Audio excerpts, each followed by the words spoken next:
With USAA Safe Pilot, I can save when I road trip safely. Or with USAA Safe Pilot Miles, I can save when I staycation. Yeah.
All right. I went with I didn't fully screen the song, so I went with kind of a weird one, which I did screen it, but like the second half of it got so weird I didn't quite catch the ending because I didn't think it was gonna roll right into the next song, which was a two-part song already. So that was the Rites of Embarkation by Asvagor. So, how you guys doing? I took the day off yesterday for some friend time. Now, I'm back in the saddle, and we're going to get on with some more read on this muddy towel that everybody is up in arms about. Where are we at over here? There we go. Had to be open for it to be open. All right, is that well framed? That looks like it's well framed. I think we're in great shape. All right. Yeah. Looking there. That looks good. Okay, we're good. Let me... Guys, I just got to keep moving things around. There we go. That will be fine for now. All right, I see you guys. Howard Ramberg is here. Howard's always here. Good to see you.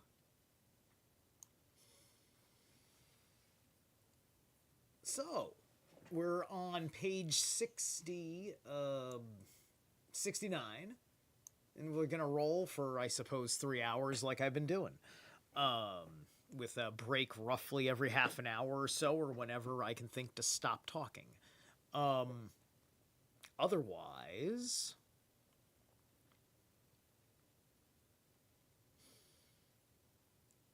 did I have another thought before? Oh, yes. And special announcement, about 6 p.m. Yeah, 6 p.m. on Sunday, I'm going to have Yissa Ozlieb back on the show. Yissa is Sean Bond's partner. Sean, you will remember from when I also had him on, not only back when I had her on, but also, Sean was just on. So I would highly recommend that you especially watch the video with Sean that I just did. Because of the everything that's going on and where my attitudes have shifted in what I'm looking at, right? And so I'm going to be asking her some really cool big questions about her side of the findings, which she's more of the scientific mind, and she's and she's also She's got a stronger command on the boogosphere side of things too. So I'm probably gonna ask her a lot of questions about what's going on with the boogosphere, and we'll see how the show goes. Hoping that I got a good solid 2 hours to talk about. All right, because we'll be talking about all sorts of things. Because she's even though she's got more of the scientific side, she's also right and proper priestess effectively. So, the rabbis taught, a man should always be as modest as Hillel, and not as impulsive as Shammai. It once happened that 2 men laid a wager of 400 zuz, which would be won by him who could provoke Hillel to anger, but lost if he failed in the attempt. Okay, right, so... I get you, this is sure. So they have a little, are they going to talk about why they do this? And how they act about, because obviously if there's a protocol for the impetus to start the antagonization, right? Is this Jewish Fight Club? And then the other way around. And this is supposed to be somewhere within the general context of, I think we're still in Hanukkah Sabbath crossover.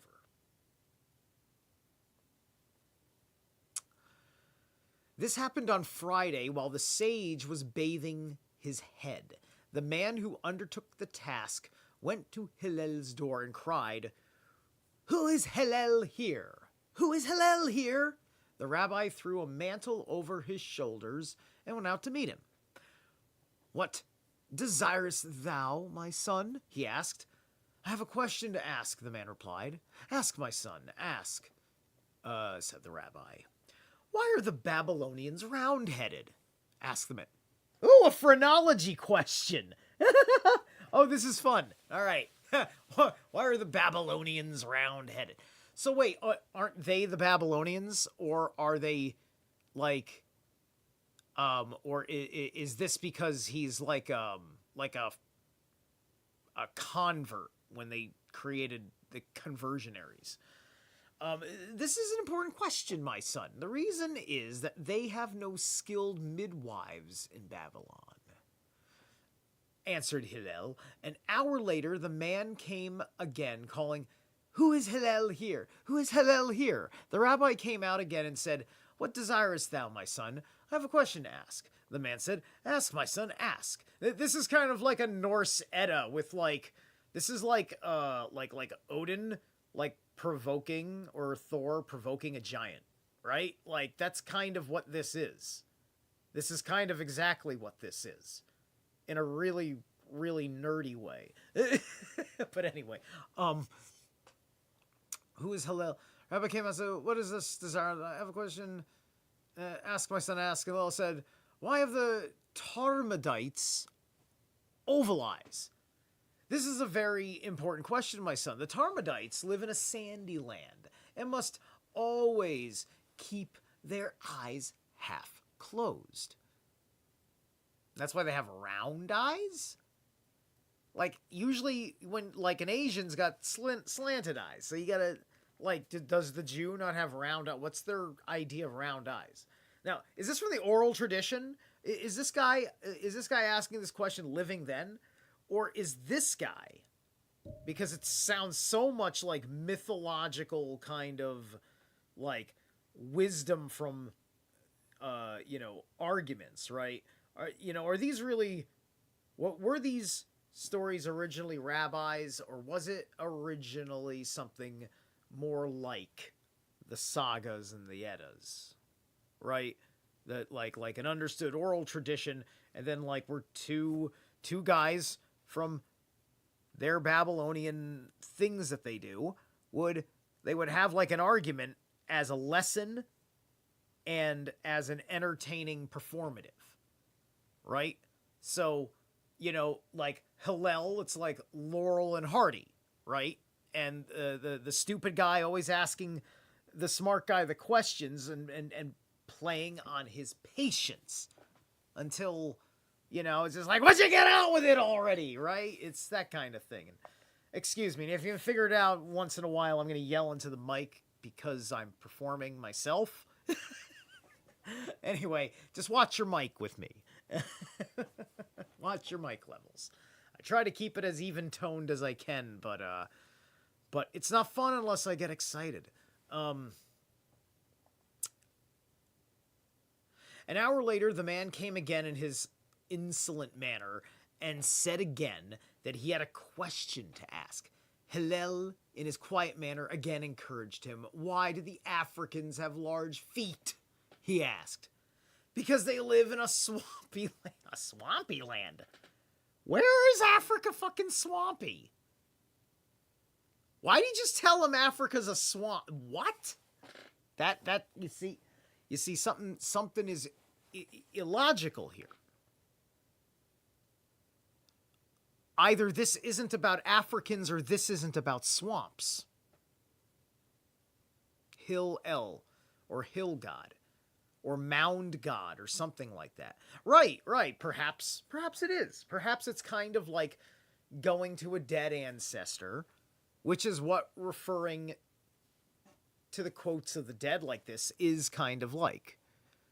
And then the ancestor having that crossover with the deity, depending on that ancestor's or that deity's role.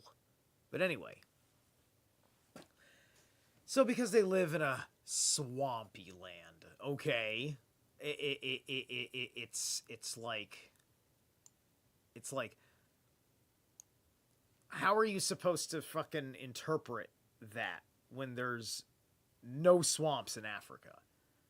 Unless this story was told when there were swamps in Africa, which we now know is a possibility because of what North Africa was before Cataclysm. Because of the freshwater lake system that then became the saltwater Mediterranean. Okay. I have many more questions to ask, but I'm afraid lest thou get angry, continued the man. Hillel wrapped himself in his mantle and sat down, asking, Ask, my son, all the questions thou desireth. Okay, so now it's like, now he sat there and said, look, man, I ain't going to say anymore, I'm going to piss you off. But he's now invited it. The invitation to be pissed off, allegedly, to be told something that could anger you, has been now invited. So if he gets angry after the next question, it's on him. And then after that question, it's up to him if he wants to hear another fucking question. I have many more questions to ask, but okay, so Hillel wrapped himself in asked my son, okay, art thou Hillel, who is titled a prince? Wait. Art thou Hillel, who is titled a prince in Israel? Asked the man. Yes, my son, answered the rabbi. If thou art the man, may there not be many like thee in Israel.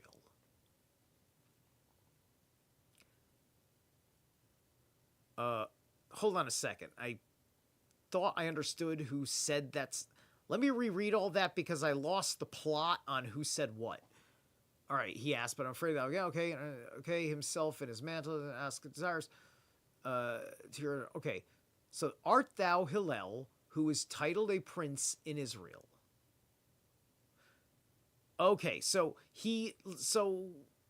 there's either many Hillels and one that is a prince in Israel, is the what is presumed here. And then he goes, yes, my son, answered the rabbi. So he is a prince of Israel, this Hillel. So that would mean that this Hillel is one of the high rabbis. He's one of the bloodline rabbis. Perhaps he is in line to be a Melchizedek. Answered the rabbi, if thou art the man, may there not be many like thee in Israel. Why so, my son? Because thou makest me lose 400 zuz, said Hillel to him. Take care of thy temper. A Hillel is worthy that twice that amount be lost through him. A Hillel must not get excited. The rabbis taught, a Gentile once came before the Shammai and asked, how many laws have you? 2 laws, the written and the oral law. Answered Shammai, I believe thee as regards the written law, but I do not believe thee as to the oral. Well, shouldn't the oral law always have room for argument? When does the buck stop with the oral side of the law? Right?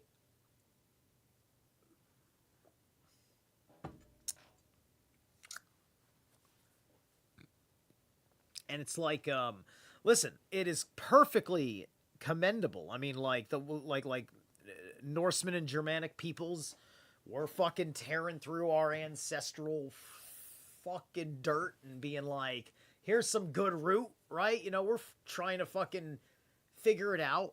But also, we haven't decided yet if we want to commit to it. High rabbis like this Hillel here are born into the decision to commit to it and don't have a choice of getting out of it. And people that don't know the wiser than he are going to lean into being a part of this as their ultimate truth.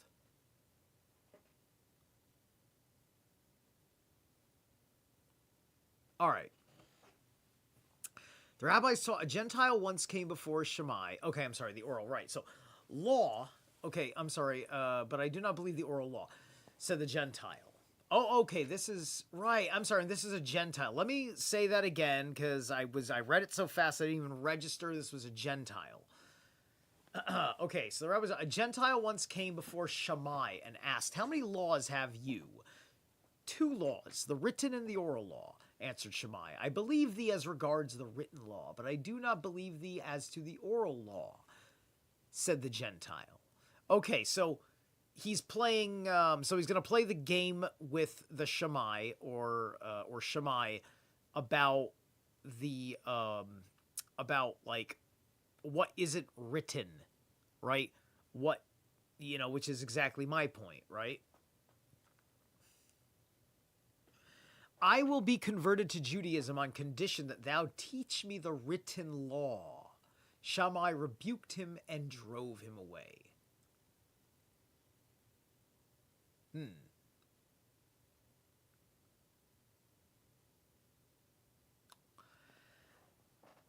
Teach me the written law. So I think what he's saying is, don't teach me the oral law, is what I think he is saying. Now that is, listen, man, that's really fucking insulting, right? Like, I don't care what fucking discipline you're from. So, like, that's kind of universal.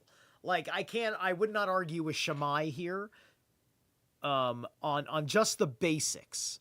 Not even challenging the depth of what, you know, we're challenging. But I just mean in context to this moment as is, right? You know, because I'm in Temple of the White Dragon, right? I'm in Temple of the White Dragon because I am interested in learning all aspects the Sethicus Boza has to teach. right? And this commitment that I have is a completely free deal. Free commitment. You figure out how that works, because he did.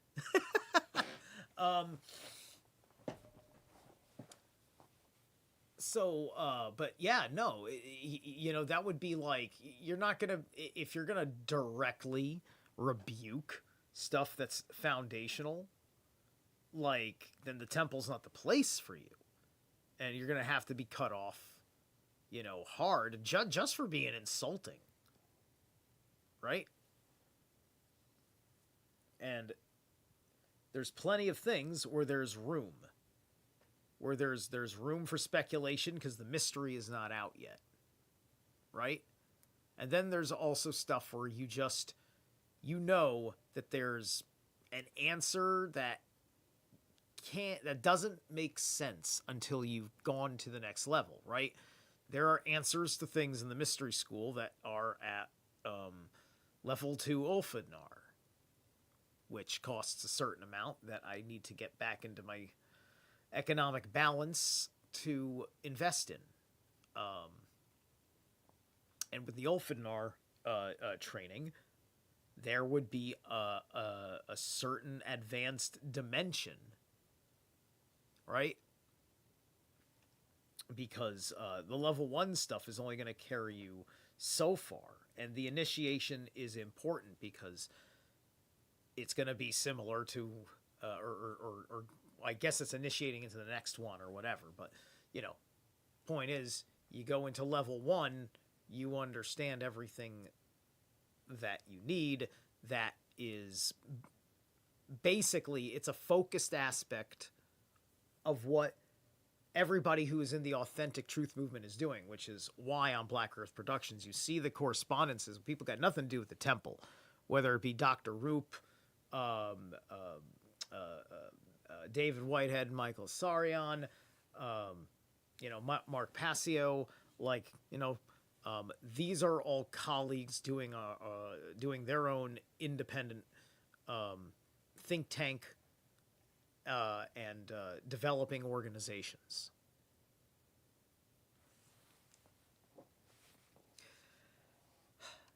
He then came to Hillel with the same plea, and Hillel accepted him. He began teaching him the alphabet in regular sequence. The next day he taught him the letters backwards. "You did not teach me so yesterday," the man objected. Aye, my son. "Must thou not repose confidence in me? Thou must likewise repose confidence in the oral law, which appears at first sight different from the written law." Well, we'll see about that. We'll see about that. There's a very important, you see, talking right here about oral written tradition. As a initiate in Temple of the White Dragon, when I listen to Black Earth Productions' Betrayal of Thoth, 6.5-hour segment, right? An important aspect of that is very, very quintessential to how Thoth, the entity, stole the office of Tahuti from Asar. He did this in order to gain access to the CDT plates in the halls of Amenti. These plates are multidimensional informational discs that are meant for oral translation.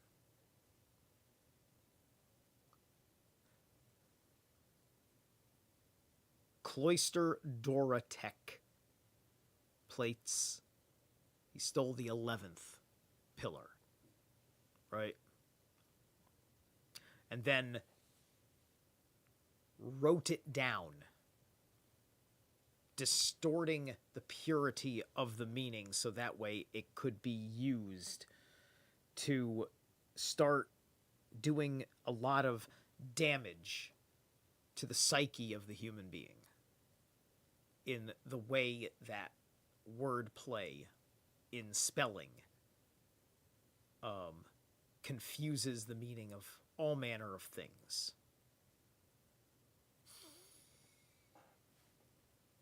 Because our language didn't have the same kind of structure. I'm not saying this was like, I don't know if this was necessarily pre or post language split, but it was I want to say it was probably pre. The language split was probably part of a plot that was made possible by this. Who knows whether it was immediate or generations in the works. But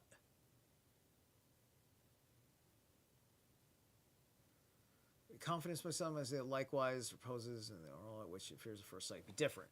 So, we'll see exactly how that kind of comes together, if we're going to see that next. So, was going to another Gentile already. We're probably changing the subject. So, yeah, just understand that the trouble can be is that you can use the written law to destroy the purity of the oral law, because you have fixed it. You have fixed what you have said to spelling. And spelling is cold, hard, and dead. It doesn't have tone, doesn't have inflection, doesn't have volume, emotional emphasis, it doesn't have gestures. I mean, you can stylize all sorts of things, and it actually, you kind of get that energy from it. An entertaining book read will have, like, things in italics and bold and certain spacings, changing of font, all these things to kind of put distinction to your eyes, to understand that you are reading something meant to feel different than the rest of the stuff you're reading in the book or on the page. Right? And you know, you go through that with certain things. You know, in Tolkien, when like the story breaks to because somebody decided to start singing.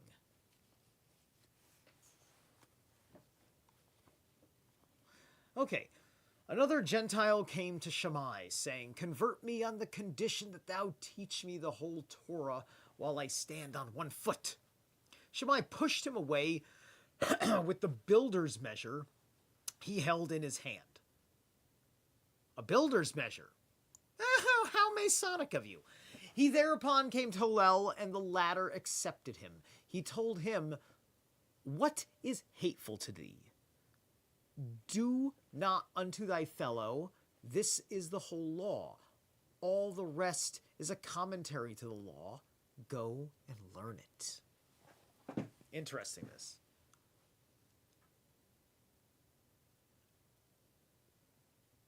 What is hateful to thee, do not unto thy fellow. This is the whole law. So, sure, that's once, there's, okay, so the golden rules in the Talmud. All right. So that's in there, you know. So like, hey, listen, if a Jew fronts on you, you just look him in the eye. Now he's fronted. He's like, yeah, did you just assault me? What is hateful to you now will be done unto my fellow man, right? Or whatever. Paraphrase that, and then fucking. Anyway. All the rest is commentary to this law. Go and learn it. So all the rest is commentary to this law. Go and learn it. So you can flip that. You can look at the Jewish war and say, I want to be hated upon, so I shall go forth and hate. Do not interfere with the hate that I want to give and take. Now, look at Israel and Palestine. Another Gentile once heard a Jewish teacher instructing his class about the vestments of the high priest. He took a fancy to that and thought he would accept Judaism in order to be made a high priest. Thus he appeared before Shammai and said, "Convert me on the condition that I be made a high priest." Shammai pushed him away with the builder's measure he held in his hand. He came to Hillel. Actually, I'm sorry. We'll probably read that over because I don't want to be like all weird in the middle, but I was just thinking to myself, it's 8:34. So let's take our first break. I've set up a couple of songs to get us going. This is Silosis with Erased.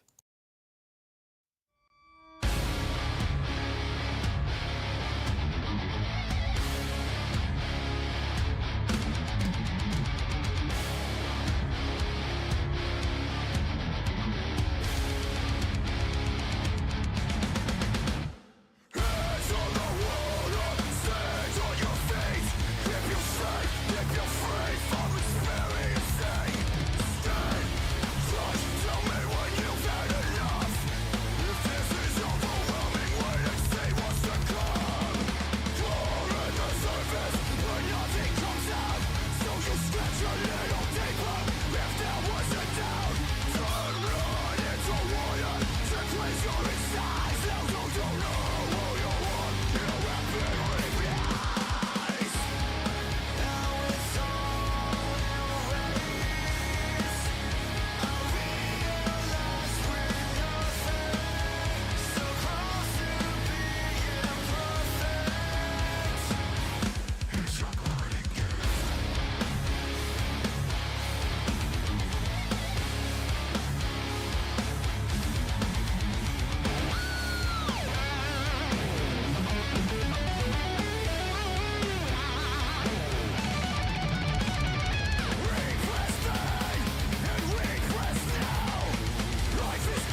All right, that was nice, and that was really intense. Like I really like the performance in the video. It's a pretty simple video, but like the way some of the guys move in their performance shots looked looked really good. Dude was like fucking like I don't know. He was getting like real low and fucking like really fucking swinging, like almost like he was doing like these low helicopters, um, in a very kind of violently graceful manner. I don't know. It was hard to describe. It looked cool. Anywho, welcome back. Let's get back into it. So, back to this. Another Gentile once heard a Jewish teacher instructing his class about the vestments of the high priest. He took a fancy to that and thought he would accept Judaism in order to be made a high priest. So he got into it for the cloth. He just liked the look. He just wanted to look like a rab. So thus he appeared before Shammai and said, "Convert me on the condition that I be made a high priest." Shammai pushed him away with the builder's measure he held in his hand. He came to Hillel with the same request, and the latter accepted him. Said Hillel to him, "Do people select a king unless he knows the law of their government?" Do people select a king unless he knows the law of their government? Okay, thou must study the law of our government if thou wilt become a high priest. Okay, all right. So the convert began studying Torah. Now also, just understand right fucking there, the Talmud is their government book. The Mishnah is government records, effectively. Like this is why do you think bureaucracy is what it is? Kings needing money changers and such. The question is, does it matter if the money changer is evil? If, because if an evil person has not yet done evil, but it's merely the evil heart, and you don't know that person's heart, and that person's heart is a secret. This is why there's enough shadow of doubt in the manner in which innocent until proven guilty in what is supposed to be the good of our justice system established keeps the president above suspicion. Because, unfortunately, all the fucking lawyers in the Democrat Party do not want to handle this properly. Just like all the lawyers in the Republican Party did not want to handle the 2020 election. Just like none of the pundits, the pollsters wanted to do anything right about the bullshit they were feeding the pundits in 2016. Because they didn't want to admit that they were not the voice of the people. It's just that the people had lost their voice so long ago, they just confused the voice of Canaan with themselves. CNN is Canaan, by the way. And Canaan implies canon. And you don't argue with the canon because the canon is the source material.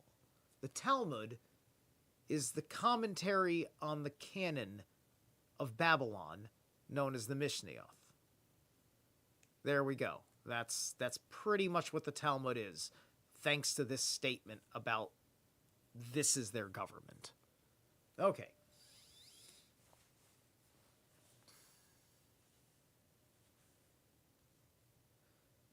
The convert began studying, it became, okay. The convert began studying Torah when he came to the passage, a stranger who comes near to the vessels of the sanctuary shall die. Numbers 151. He asked, to whom does this passage refer? Hillel answered, to anyone who is not a descendant of Aaron the high priest. So it's bloodline rabbis. Even if he would be David, the king of Israel. Then the proselyte made the following deduction. If the people of Israel, who are called the children of the Lord, so that out of love to them the Omnipotent said, my firstborn son is Israel, Exodus 4:22, if of them it is written, a stranger that comes nigh shall die, the more so must it be with an insignificant stranger, who is come within the pale of Judaism, merely with his staff in his bag. He went before Shammai and said, am I qualified to become a high priest? Is it not written in Numbers 3:10, a stranger that comes nigh shall die? He then appeared before Hillel and said, for my anonymity of temper, O Hillel, may blessings be upon thy head, for thou hast gathered me in under the wings of the Shekinah. Okay, so he's saying that his nervous system, like, you see, yes, I know this feeling, right? I cannot tell you. I mean, you may know, because if you are, right? Like, because I do my meditations, I have my discipline thing.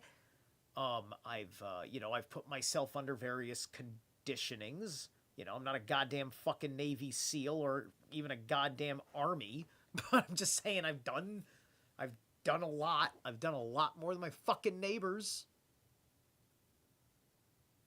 And yeah, the Shekinah, that in context, that's the Shakti, Shekinah. Remember, These are Brahmin class.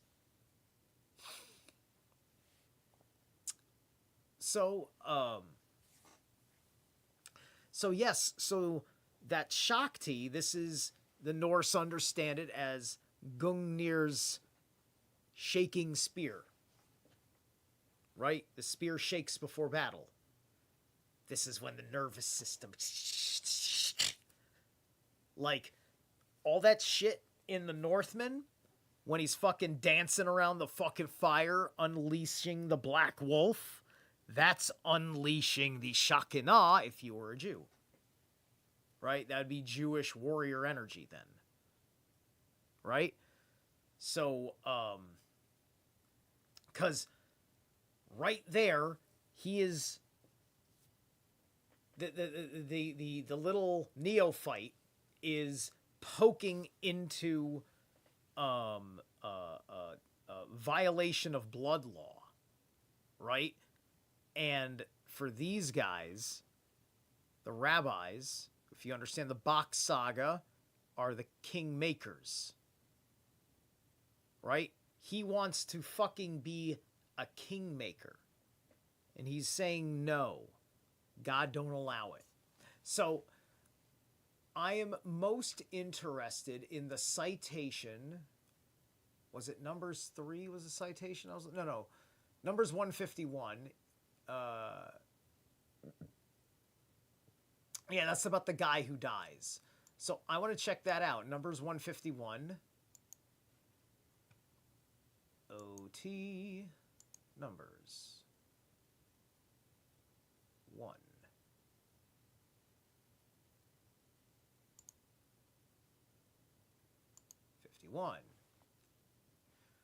And hold on. One of these I think should open properly, right? This one? Let's do this one anyway. 1 second, let me just load the analyzer in. There we go.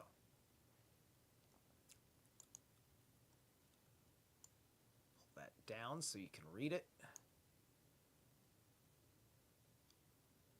Sorry. fact, there.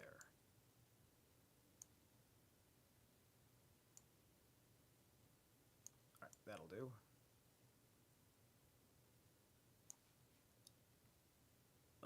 Wait a minute. Let me resize it.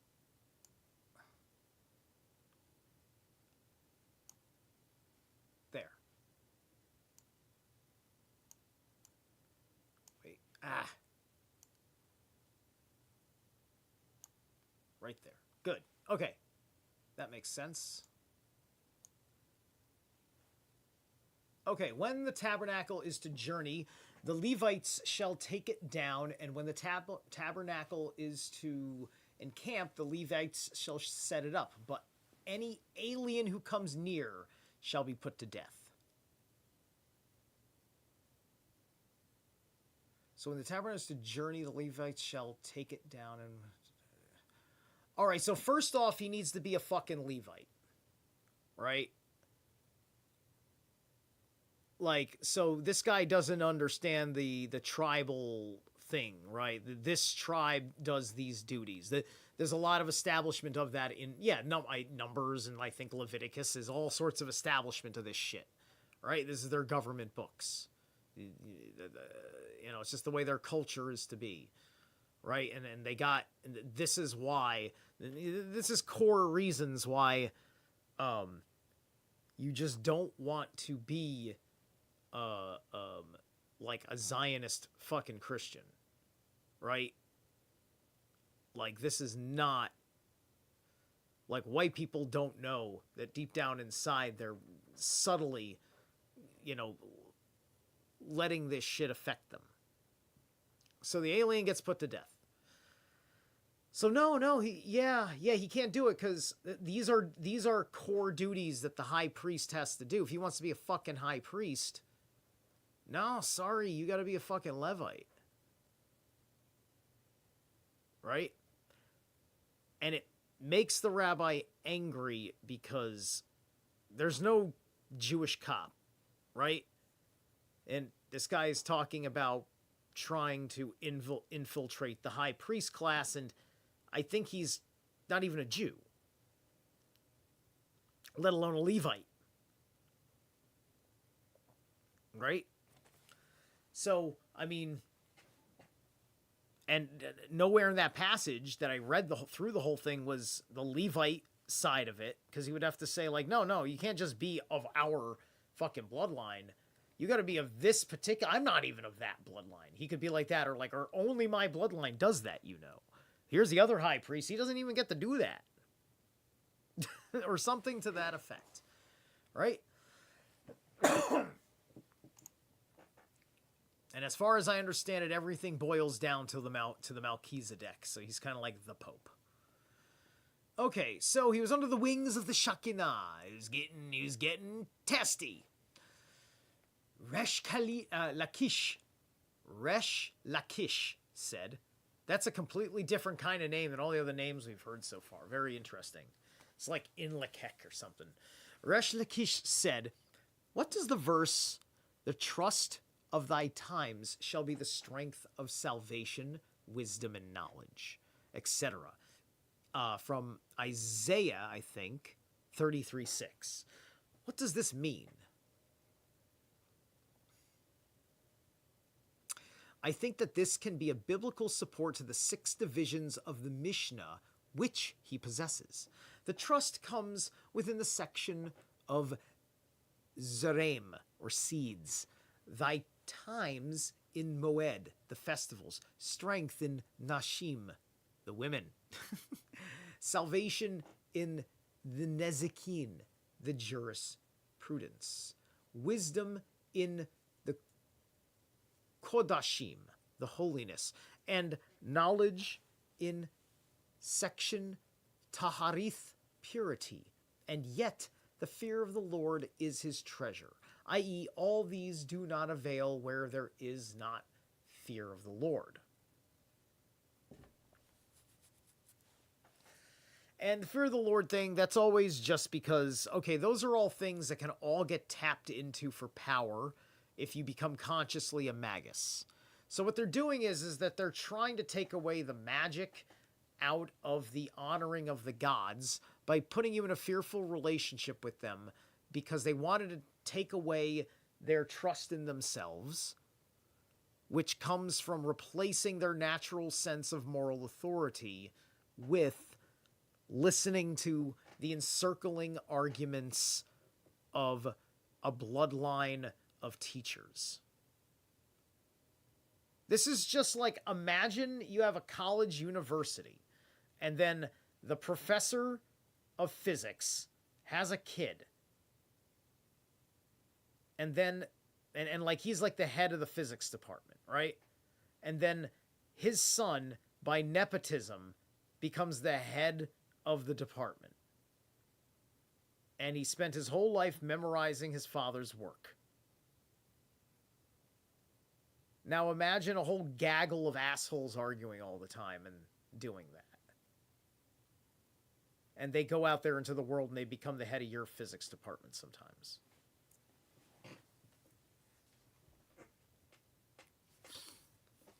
Or they just work at the patent office and steal it. Yeah, I said it.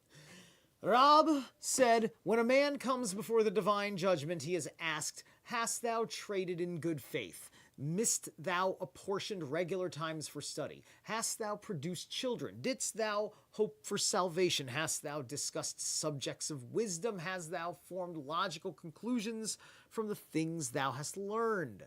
After all this, if he can affirm all these questions, if he possessed the fear of the Lord, it was well. If not, it was not so. This is like a man who ordered his agent to store a measure of wheat in the attic. The agent did so. Then the man asked him whether he had mixed some dry dust with the wheat for protection against the weevils. And he answered, nay. Oh, I'm sorry. This thing's been up the whole time. Excuse me.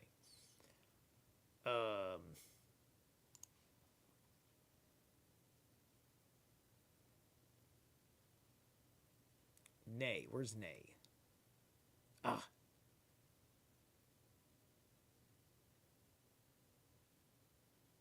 Some dust with the wheat and weevils. The answer is nay. It was better, said the merchant, if thou hadst not stored it. And just because I read ahead there, I'm just throwing up here again so you can see what I just read. Sorry about that. Rabba Biarhuna said, a man who possesses learning but has no fear of heaven is like the manger of a palace, who has the keys to the inside apartments but lack the one which opens the outside gate. How can he enter? Arjanai proclaimed, alas for him who has no dwelling, yet strives to make the door of a dwelling. Ar Yehuda said, the Holy One, blessed be he, created the world only for the purpose that man should fear him, for it is written, God hath so made it, that men should fear him. Ecclesiastes 3:14. Hold on a second.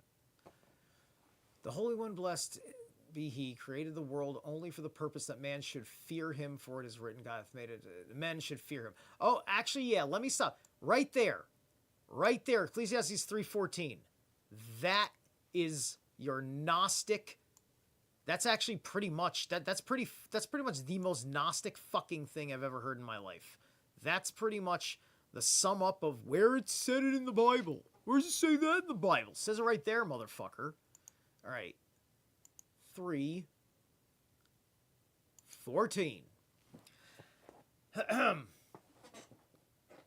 Okay, we're working with Elohim over here. I know that... Oh, let's pull this up so you can see it all.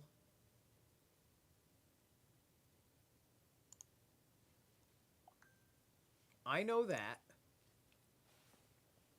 whatever the one Elohim is doing, it shall be for the aeon.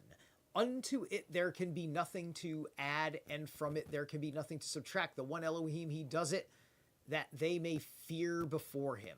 Okay, there's the word. Let's take a look. I am going to read this.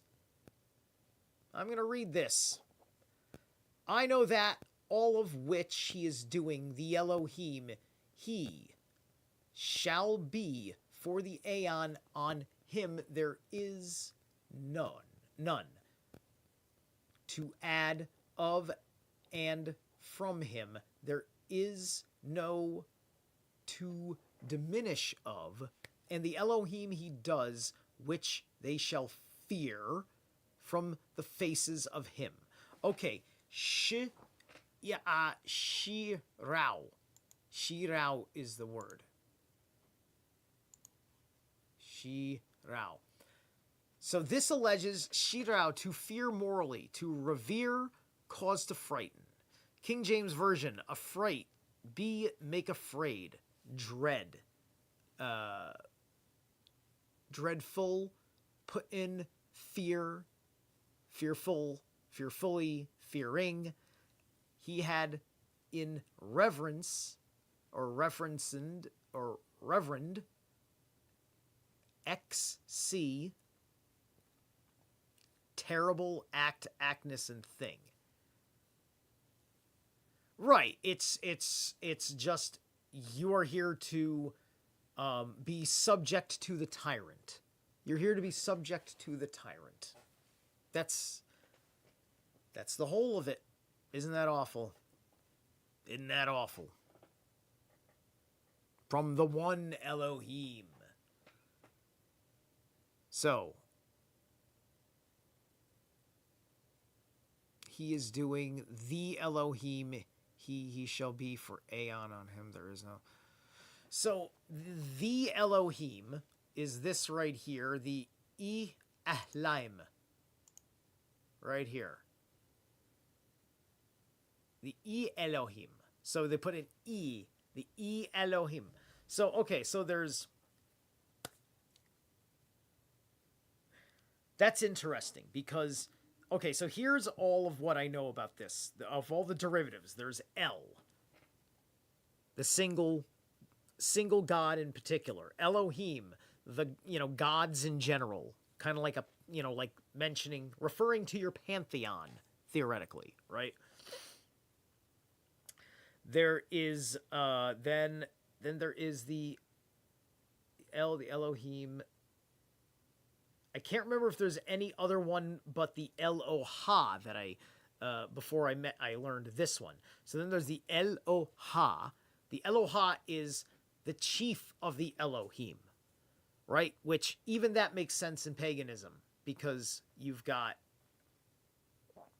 Odin, Zeus, Shiva, you got all these high gods. Anansi, like there's always your king of the gods, right? And it doesn't even mean he's the superior god. It's just that's roles that they play.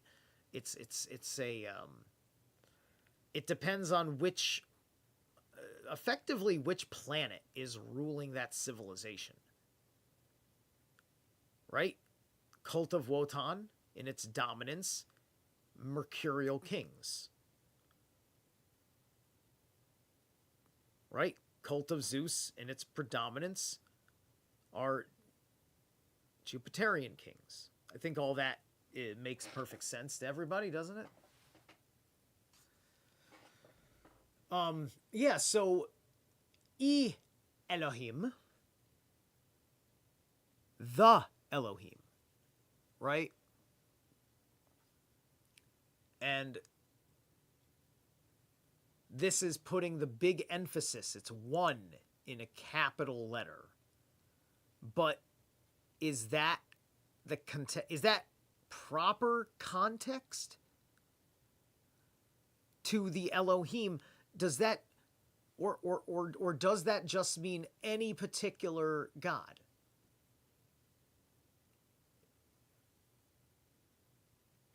It says it twice, right? It does say it twice. So hold on a second. Where does it say Elohim again? And the Elohim. And once again, it's still Elohim. It's not El. It's not E-L. It's E-L-M.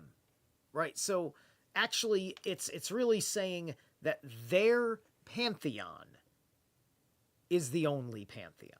So it's henotheistic but it's not at the same time. Well, it's more just kind of like national. It's just more national paganism kind of thing. It's more just ancestral paganism, right? Where you stick with the gods of your ancestors, right? My primary operating system is the gods of my ancestors, right? But then I've got Anubis in the mix. But then again, I'm a mixed fucking human. A lot of fucking time has gone by. There's been a lot of fucking mixing and matching. Don't know to exactly what to fucking degree. There may not be that much mixing on my end. Outside of the mix that I know that my parents and my grandparents are. Which,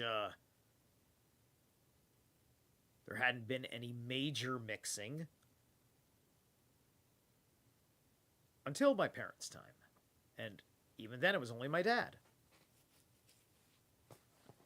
And then my dad went for an Italian and made a mix out of a pure and all that. But anywho, enough of me and my half-bloodedness.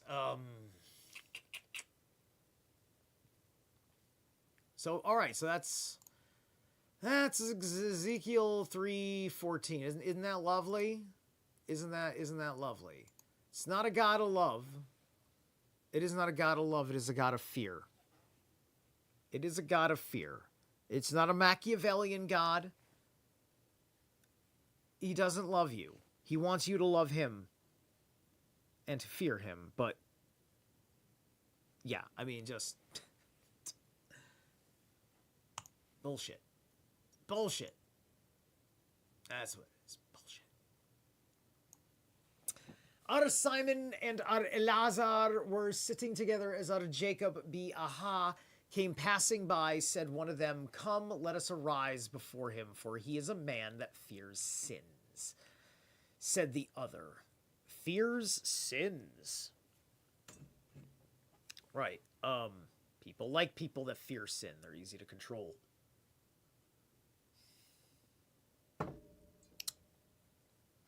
Because they spend all their time worrying about their base desires because they need guidance on working on themselves.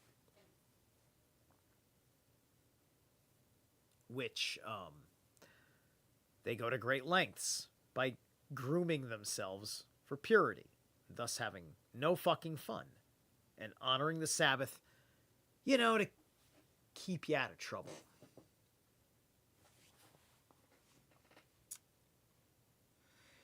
So let us arise before him, for he is a son of enlightenment, a scholar, said the former. I tell thee that he is a man that is afraid of sins, and thou sayest he is a scholar. Thou shouldst be mindful of what our Elazar said. The Holy One, blessed be he, has nothing better in the world than men who possesses the fear of heaven. For thus it is written, and now, Israel, what doth the Lord thy God require of thee, but to fear the Lord thy God? There is nothing to fear but fear itself. There's nothing to fear but God, because God is fear itself. Hey, Babylonian Talmud is now delivered. This is delivery. This is why we're reading it. This is why we're doing this. This is why we're doing this. All right. Arula lectured. What does the passage mean? Be not wicked over much. Ecclesiastes 7:17. Is it allowed to be wicked at all? Nay, but the passage means this. If one has eaten garlic and has acquired a bad odor, he must not eat more garlic because the bad odor is about him already. Rabbah B.R. Ula lectured, it is written, for there are no fetters in them, but their strength is firm. Psalms 123, I think, verse 4. The Holy One, blessed be he, said, it is not enough that the wicked do not trouble for near fear the day of their death, but that their heart within them is as strong as a strong fortress.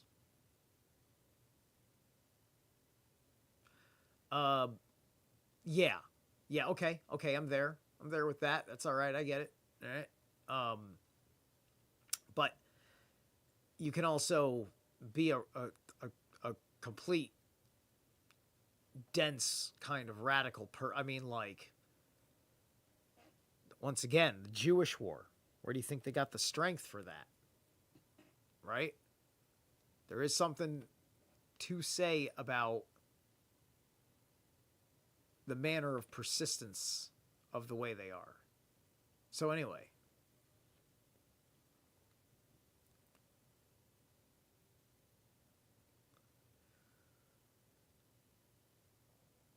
Which is similar to Rabbah's explanation of the passage. This is their way, their folly. From the Ibid, the wicked know that their manner of living leads them to death. Still, their kidneys wax fat, implying their blindness to the fact. Perhaps thou wilt attribute this to their forgetfulness.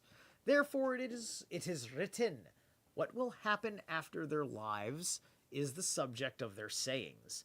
Whence we conclude that while they do not repent, they continually speak of their death.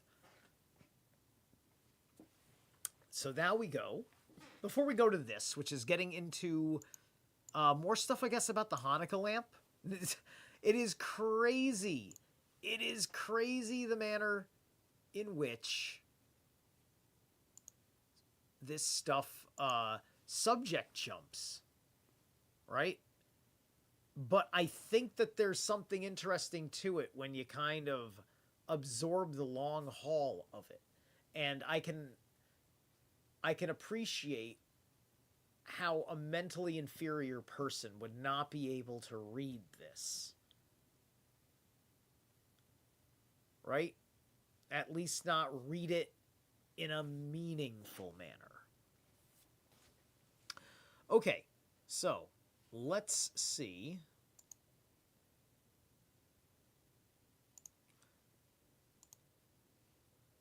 Now we're going to try these guys, which they're called Distant, with Nothing Left to Hate.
Okay, there we go.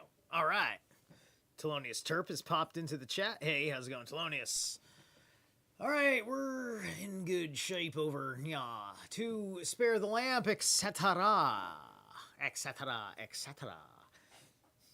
The King of Siam is has the woke burned that one yet? Anyway, with whom does Aryos agree? If he agrees with Aryahuda, he should declare culpable even these, and if he agrees with Arsemian, he should declare free even the man who extinguishes the lamp for the purpose of saving the wick, said Ula. By all means, Arhyos agrees with Arhuda, but he holds that if one destroys in order to rebuild in the name place, he is guilty of the act of breaking. But if one destroys not intending to rebuild in the same place, he is not guilty of breaking. Aryohanan, however, maintains that he holds as Arsimian, but in the case of this wick, it is different, as Hamnona or Ar'eda be Ahaba interpreted our Mishnah, and that it reads from a wick which needs singeing. And it is such a case, Arsimian also agrees that it is prohibited because it is considered that he repairs a vessel, said Rabbah. It seems that this explanation is right, as the Mishnah states to be formed, and not a cinder is formed already. Mishnah 7. For 3 sins, women die of childbirth. For negligence of the laws during their menstruation, neglect of separating the first dough, and for neglecting to light the Sabbath lamp. Wow. A woman will believe 3 sins women die of childbirth for: negligence of the law during their menstruation, negligence of separation of the first dough, like in bread making, and for neglecting the light the Sabbath. Like, a woman will believe she's gonna die in childbirth if she doesn't light the Sabbath candles. And considering how often a traditional Jewish woman will be having children, how she's going to be pregnant a lot of her life. Many, many 9-month cycles.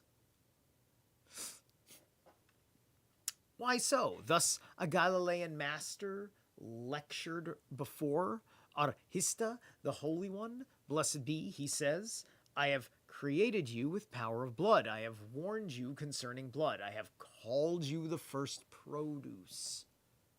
Hold on, before I say, the Holy One, blessed be, he says, I have created you the first produce and charged you to sacrifice the first of your dough.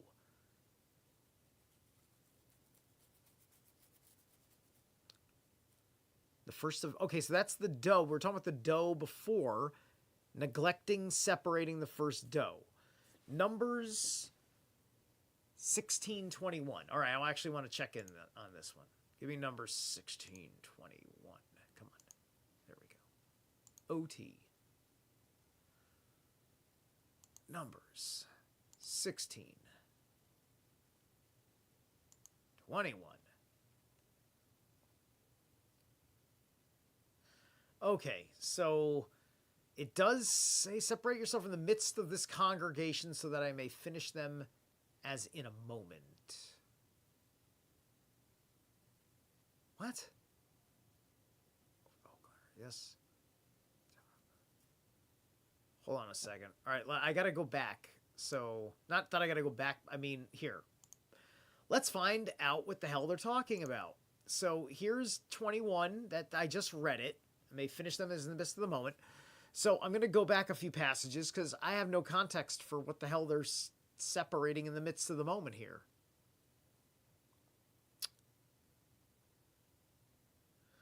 Korah assembled the whole. Korah had assembled the whole congregation against them at the opening of the tent and appointed. Then the glory of Yahweh appeared to the whole congregation, and Yahweh spoke to Moses and Aaron, separate yourselves from the midst of this congregation so I may finish them as in the moment. Then they fell on their faces and said, O Elohim, the spirit for all flesh, as for the one man, he is sinning, but shall you be wrathful over the whole congregation? So saying, speak to the congregation, saying, move away from around the tabernacle of Korah, Dathan, and Abiram. So Moses went, move and Dathan around, and he spoke to the congregation, saying, withdraw, I pray, from the tents of these wicked men. Do not touch anything which belongs to them, lest you be swept up in their sins. They moved away from the tabernacle, opening the tents. Okay, so she has to remember to keep the sinful people separated out. I thought this was...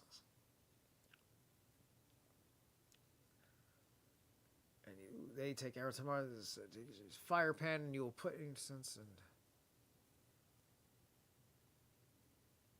Okay, Moses' anger grew.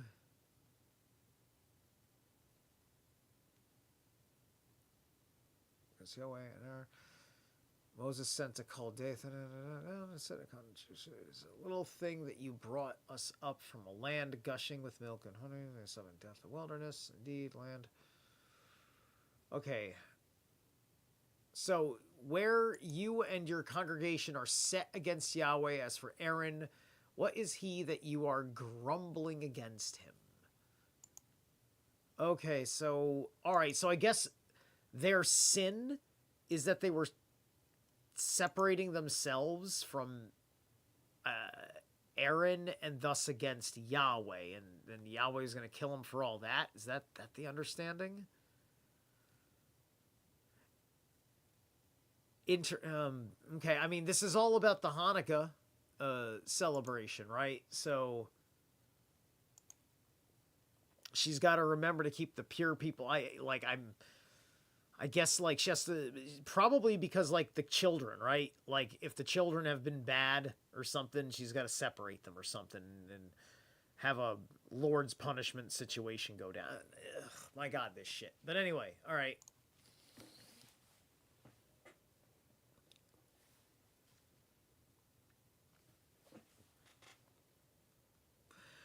Why so? Thus a Galilean master lectured, and I've warned you concerning blood. I've called you for the first produce, and charge you in the sacrifice of the first of your dough. The soul that I give you is called a light, and I have charged you concerning the Sabbath light. If you observe these things, it is well. If not, I shall take your souls. But why should this happen at the time of childbirth, said Rabbah? When the ox falls or is felled, it is time to sharpen the knife. And when are the sins of men passed upon, said Resh Lakish, when they pass a dangerous place that is like a bridge, which is unsafe. Rab would not embark on a ship that carried an idolater, said he. His time to be punished may come, and I, being on the same vessel, may have to suffer with him. Samuel, however, would go to sea only on the vessel which carried idolaters, saying, Satan hardly ever metes out punishment to two people. And that's metes, M-E-T-E-S, which I think that's proper because it's like metering, it's like measuring, right? So Satan hardly ever measures out punishment to two people of different beliefs.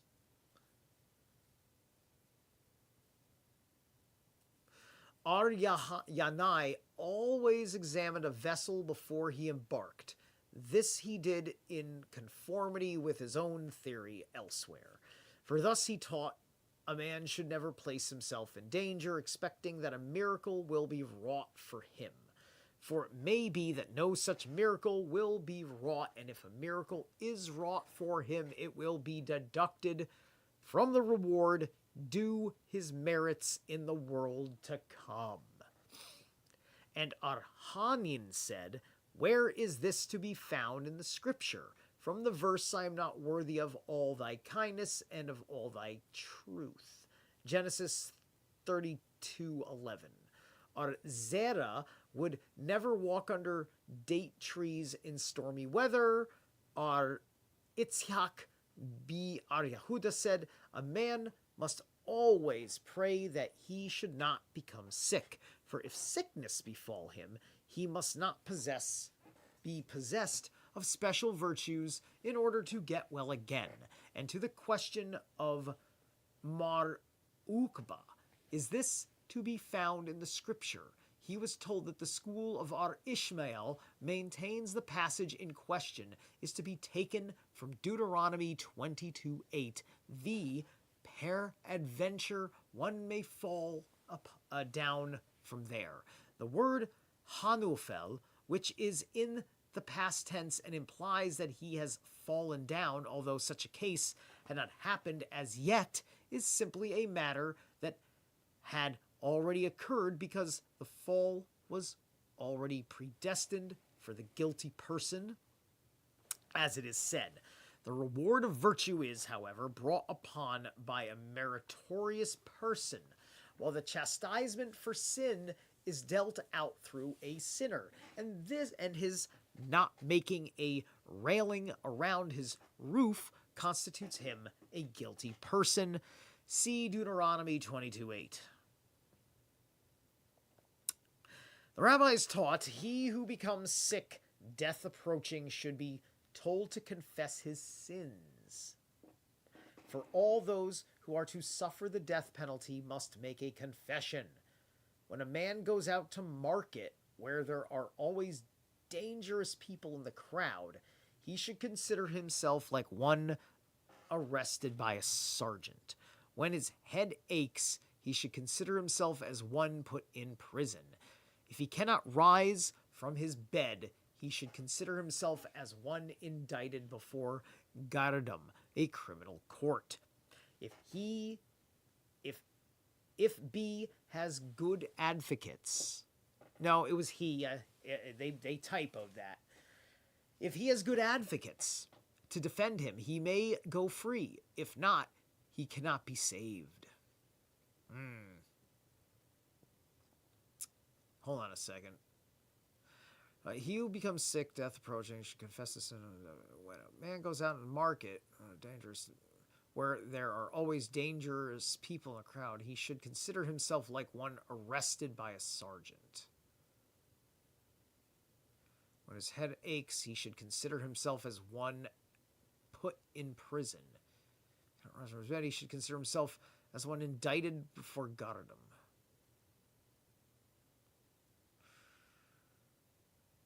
Okay, sure. Now, let's apply COVID parameters to this line of thinking. Right? However, let's apply this to asymptomatic people. Now, this book doesn't say anything about that. And for most people, it's common sense. If you don't feel well, take special measures to treat yourself. And because it's an unpleasant experience, don't be around people. It's not even a contagion argument. It's a, I am nasty right now argument. I am nasty. I feel nasty. You're going to feel nasty around me, right? You might get sick for being around me, but that's only because of psychic contagion. But anyway, if he has good advocates to defend him, he may go free. Right, okay, so. Defending attorney of a man before divine justice are penitence and good deeds. If there should be 999 accusers against him and only one to plead in his favor, he is saved, as it is written, if there be a messenger with him, an interpreter, one among 1,000 to show unto man his uprightness, then he is gracious unto him. Well, listen, man, it can't just be like one man who can, do it. Like, any fucking lawyer can take up a defense job and just botch it. We see it all the fucking time. right? But this can imply that real magical thing that can happen with somebody who's got that cunning speechcraft on top of good source material, i.e. the guy's innocent, or the guy didn't do anything terrible.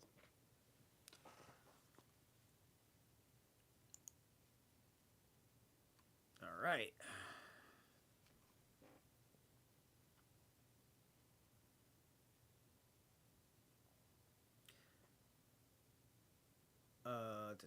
If there be a messenger, interpreter among them, show upright to him, etc. Job 33:23. Our Eleazar, the Galleon, said, even if only 1,000th part of one advocate out of 1,000 plead in the man's favor, although the rest speak against him, he is saved, because it is said one defender out of 1,000 suffices. And yeah, that happens, man. That happens. It's also the reason why the martyr system will work, right? It can work for different fucking reasons. There is a Boretha. Our Simeon B. Gamaliel said, the laws of holy offerings, heave offerings, and tithes are integral. Parts of the Torah, and yet their observance was entrusted to the common people. Remember, Christianity is built off of this ontology. This is why we're doing this. This is foundational to Christianity.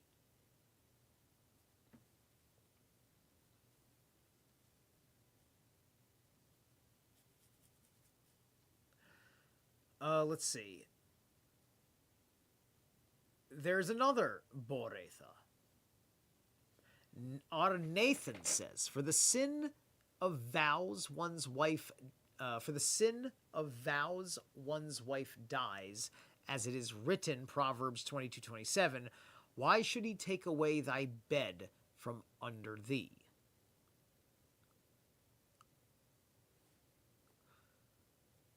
Okay.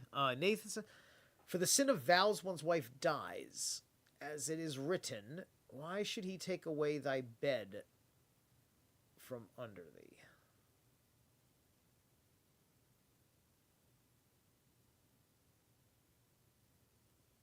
I guess, like, the guy's not dead yet? Because the way that's phrased is a little weird, right? The phrasing there is weird. It's not just me. And honestly, that detail doesn't interest me enough for me to look into it. Another Boretha states, our Nehemiah said, the penalty for the sin of hating without cause is strife at home. The wife of the sinner gives birth before her time. His sons and daughters die young. We have seen that play itself out in many, many places.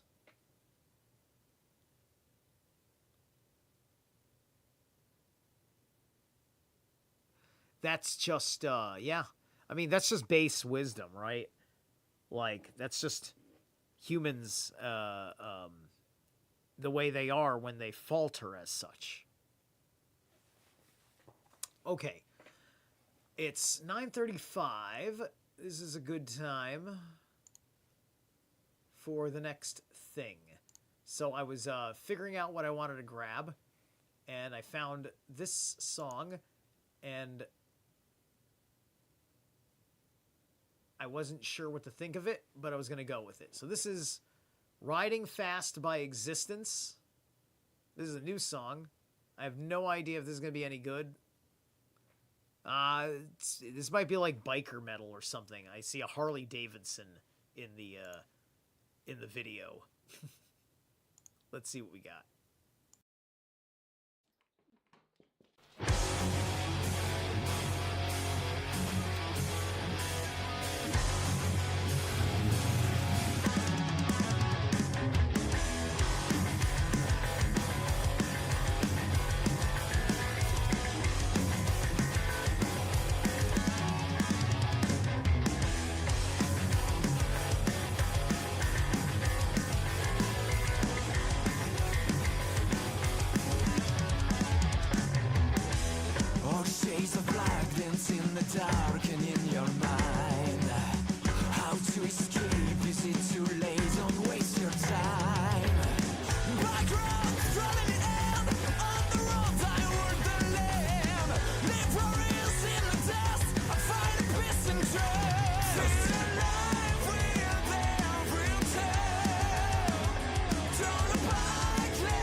That sounds right. It was a fun little party. Yeah, you know, it's exactly what I thought it was. It was biker metal. Well, that's okay. That's okay. It was very yes, it was very 80s and cool, and that's all right. It's good stuff. It's fun. I'm just gonna say it's fun, and we need that. We need that because you know, just like Ozzy died, just like we need more people that do what Ozzy do because look at everybody want to go to a show that sounds like this. I want to go to shows that sound like that. Not everybody in the metal wants to go to shows that sound like that. Anyway. Okay, let's do what we do.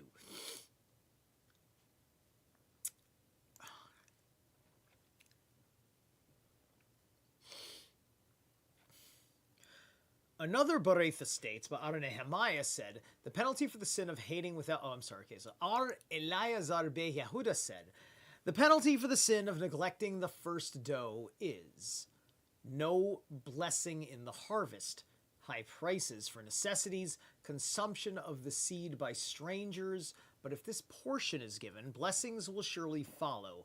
As it is written, the first of your dough shall you give to the priest, to cause a blessing to rest on thy house.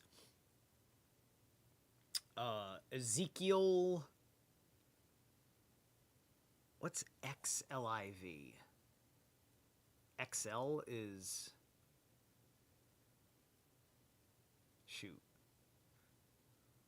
I don't remember. It's something 4. XL. Is it? It's not 24. No, because it would be XX. Crap. I don't remember. It doesn't matter. I'm not going to look it up. I just wanted to know the Roman numeral. Which I could have looked up, but I don't want to look that up either. The penalty for the sin of neglecting heave offerings and tithes is the sky withholds rain and dew. Dearth comes on, there are no profits, and men run about to earn a livelihood, but they do not succeed. But if these offerings are given, blessings will come as it is written.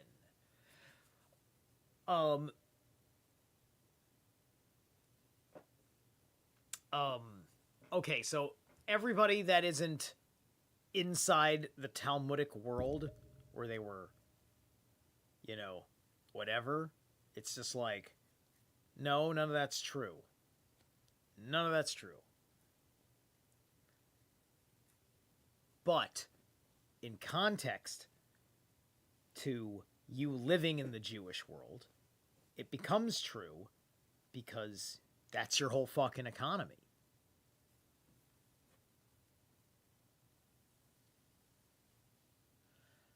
But you do want to have a routine. You do want to kind of keep a schedule. You do kind of want to follow ritualistic principles, getting up in the morning, etc., right? The idle day may do these things.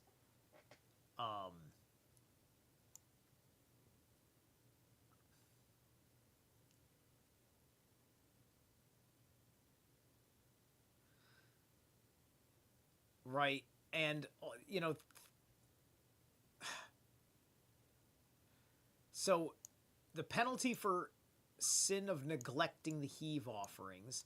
So is it because the second temple was destroyed? I mean, look, unless they're lying that the Middle East was a desert when the second temple was destroyed, you had your offerings, you had your whole shebang in the Roman period. And you're probably responsible for the collapse of Rome.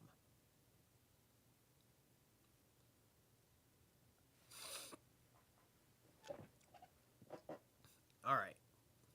And it did not rain, and you gave your offerings. You're just desert folk, you know? It's droughtful enough. People will assume it's their fault there's a drought. Because you worship a storm god and you don't understand which of your behaviors is the reason the storm god has abandoned you. But anyway.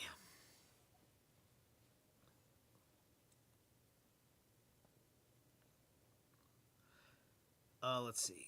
Earth and livelihood. So no profits, livelihood, offerings given, blessing coming to be. Okay. But if these offerings are given, blessings will come as it is written. Bring ye all the tithes into the storehouse, etc., and prove me but herewith, said the Lord of hosts, excuse me, if I will not open for you the windows of heaven and pour out for you a blessing until there be more than enough. What's that? Malachi 3:10, I think.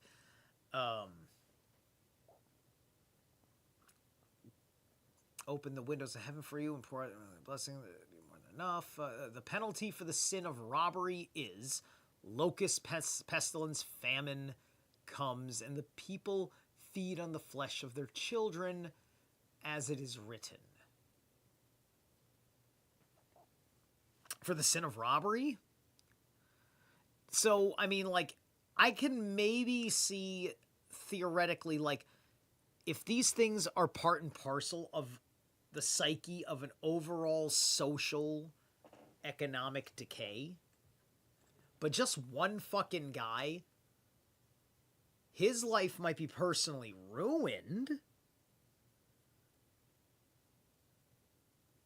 but you see, that's the big problem here with this belief system, is that they believe that this God will punish all of them for the one guy in their midst. And I may be repeating myself. I distinctly think I remember just having said that a couple of episodes ago.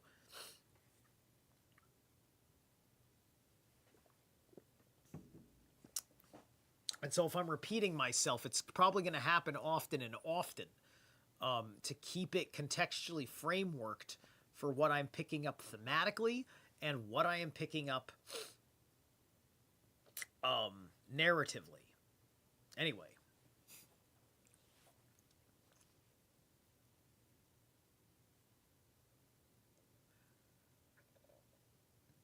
Okay, so bring ye all the tithes into the storehouse, etc., and prove me but herewith, said the Lord of hosts, if I will not open for you the windows of heaven. I'm sorry, I read all that.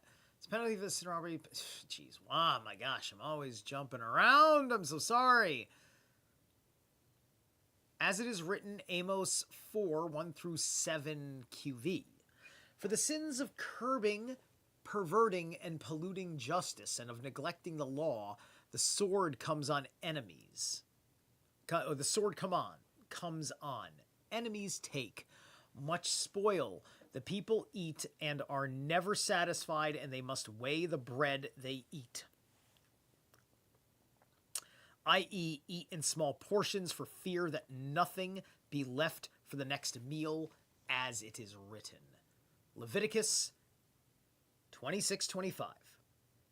Avenging the quarrel of my covenant, and covenant is synonymous with the law, as it is written, Jeremiah 33:25. Thus hath said the Lord, etc., for the sins of unnecessary and false swearing, perjury, blasphemy, and desecration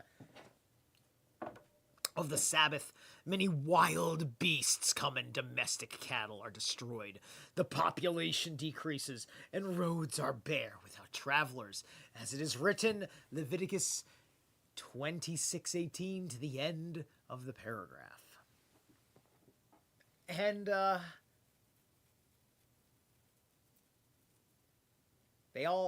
end of the world. It'll be the end of the world, effectively. I mean, this is very, it's just like, it's very end of the world shit. I mean, or at the very least, it's so fucking severe, if you don't correct it, your world is gonna fucking end on you eventually. Right? Especially if you really need the most important of these various things. You know, I just remember, the fucking cannibalism.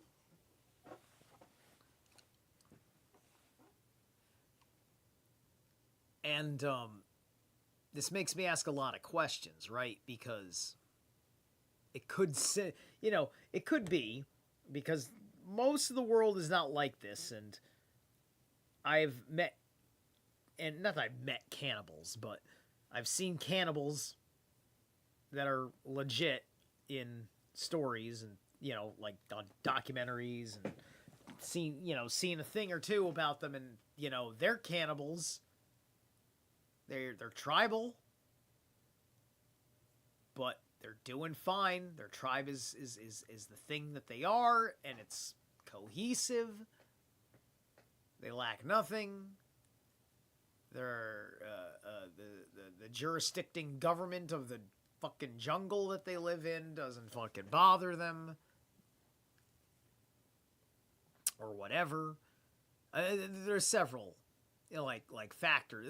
It's just like cannibalism is wrong. Don't get me wrong, but they're doing a whole effing thing. They got a whole effing agreement. They may even have guys that it's just like they got agreements. It's like if I end up dying in some way, shape, or form, but they also have a way that they do that where it's legit and nobody fucking gets murdered because the other guy wants to eat. I don't know exactly how it works. I just know that it fucking works. I mean, maybe that's all a line of bullshit for television to make us think that there's functional cannibals, but I've also seen some stuff that's not on television that I was shown in private correspondences, and I was just like, oh, holy shit. Hold on a sec.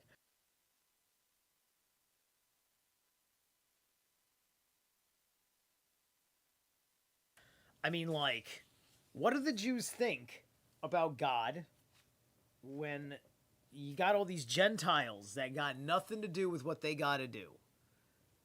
And what they got to do, and it's just like, why would you want to be in, right? If you could just look at the Gentile world and say, yeah, I could go in the Gentile world.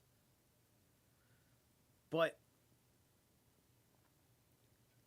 I think the real problem is that if you're a Jew, you already know on the inside better because of all of this that goes around with your people.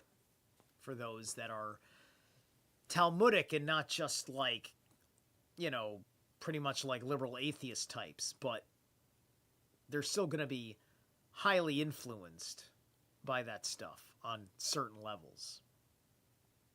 Just based on just hard, like, historic, psychological identity stuff that they typically believe in. I think you get the point I'm trying to make. Let's move on. For the sin of bloodshed, the sanctuary is laid waste, and Shekinah departs from Israel, as it is written.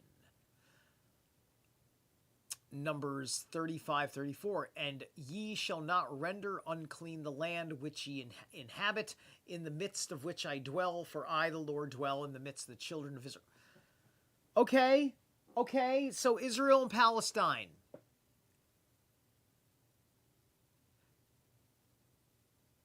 So does this mean that whatever Israel is right now has no Shekinah? Or does Israel have all sorts of Shekinah? Because this is mocking the Talmud if Israel is a legitimate Shekinah country. Aren't we glad we're reading this today? So, which is it? Ye shall not render unclean the land which ye inhabit. And this was fucking written and translated before Zionism went main fucking stream. We were fucking we were a good 45 years out from Zionism. And ye shall not render unclean the land which ye inhabits, in the midst of which I dwell, for I, the Lord, dwell in the midst of the children of Israel, which signifies that if ye render it unclean, the Shekinah will depart from the land, for the sins of adultery, idolatry, disregard of the laws of the Sabbatic and Jubilee years, exile comes, and other nations take up the place of the exiles, as it is written, Leviticus 18 and 27? Yes. For the sin of defiling the mouth, speaking indecent things, great oppression and evil. Is this just on the Sabbath, just on Hanukkah, or is this all the time? As it is written, Isaiah 9, end of verse 16. And it's crazy. So, like, theoretically, this is all derivative of Hanukkah lamp stuff, too. Like, it's pretty wild based on how they said it's so impossible to collate it, right? It's just like, here we are going through it. But, you know, it kind of makes it interesting that it's impossible to collate because, you know, you almost think, let's get away from the Hanukkah stuff. Let's just jump ahead to, like, where's the Moloch? Where's the Moloch chapter, right? It's not like that. You literally have to dig through the argument. So we're digging through the argument. We're earning it, baby. We're earning it. Okay. Where was I? Ah, yes, I was sinning through the mouth. Great oppressions and evil decrees are constantly renewed. Young men die, orphans and widows cry for help, but are not answered. As it is written, Isaiah 9, end of verse 16, for all this his anger is not turned away, and his hand still remaineth stretched out, which is explained by Hanan B. Abba as follows. All know for what purpose a bride marries. Still, he who defiles his mouth by speaking of its details, even if a happy life of 70 years is decreed for him, the decree is turned aside. Don't talk about your happy marriage? What? Rabbi Shaila, in the name of Arhista, says, Gehenna, oh, that's a big apocalypse word, is made deep for him who defiles his mouth, as it is written in Proverbs 22:14. Really? Gehenna, you say? Let's do that one. I want to look at that one.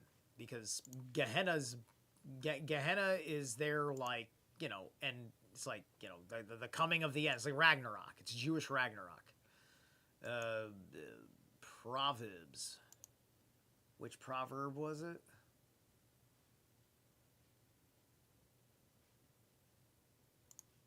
Hold on a second, I can't. Proverbs, that's right, 22.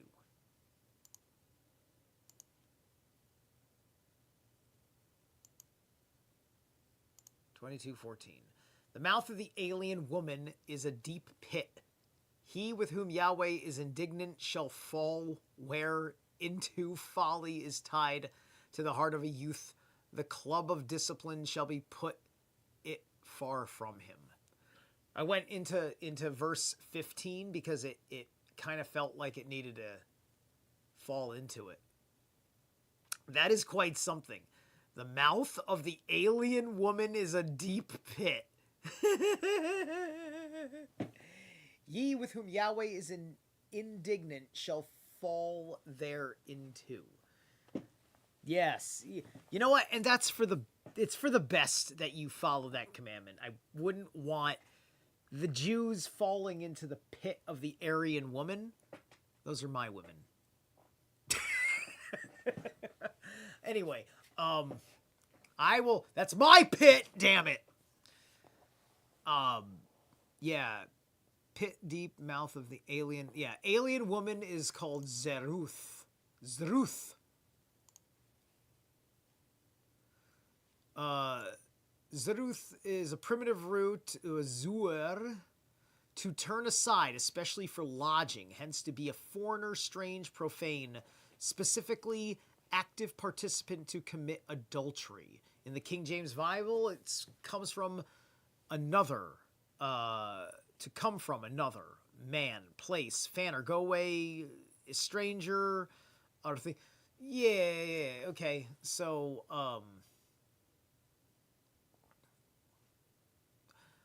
yeah, which makes sense. I mean, like, okay, like, a lady is not gonna change for certain things, right? There's a certain manner in which the relationship between the man and the woman is fucked up because of some of the ideas of how the man makes her, quote, subservient or whatever, right? And that's all just biblical dehumanizing nonsense for the woman, but there's also a lot of fucking women that have a lot of crazy that come out their mouth. And it's very, like you're not going to necessarily find someone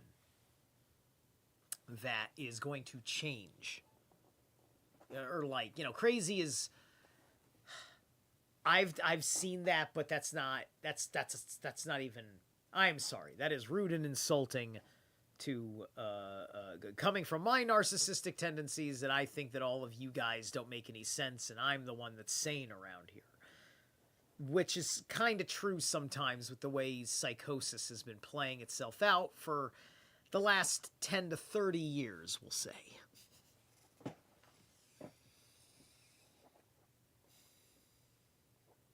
But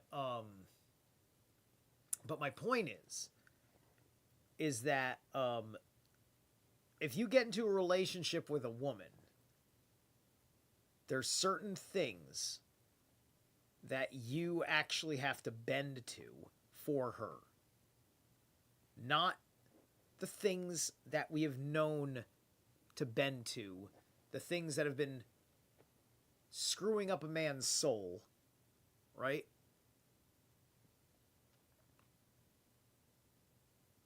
And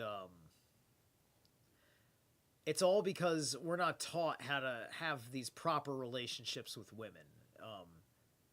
I cannot believe the level of horrible that, like, I think, like, everything around me I knew was just bad. It was just like, I'm not going to listen to you. That's not good advice for women. That's not good advice for women. That's not good advice about women. So I couldn't find good advice about women anywhere. And I wasn't going to ask my father, because in my perception of reality, I was always seeing a lot of the fighting and the manner in which my dad's attitude was, how he treated his mom, how he treated me, how he treated my mom because of me, and yada, yada, yada. And I was just like, no. I don't like the way you're treating Mom. Why would I ask you how I ought to treat a woman? I'm going to just end up fucking, like, making her fucking cry. Right? There's a whole lot of things that you just don't fucking know. I'm a product of a lot of that. That's why I've been... That's part of the reason why I've been single for forever, but it's also been the liberator. A lot of people won't initiate this journey because deep down in their psyche, they say, nah, I can't take this seriously. My wife will leave me. And without a wife, he's nothing. Because a lot of people are in relationships because their wife is giving them meaning and identity and value. They can't find it in themselves.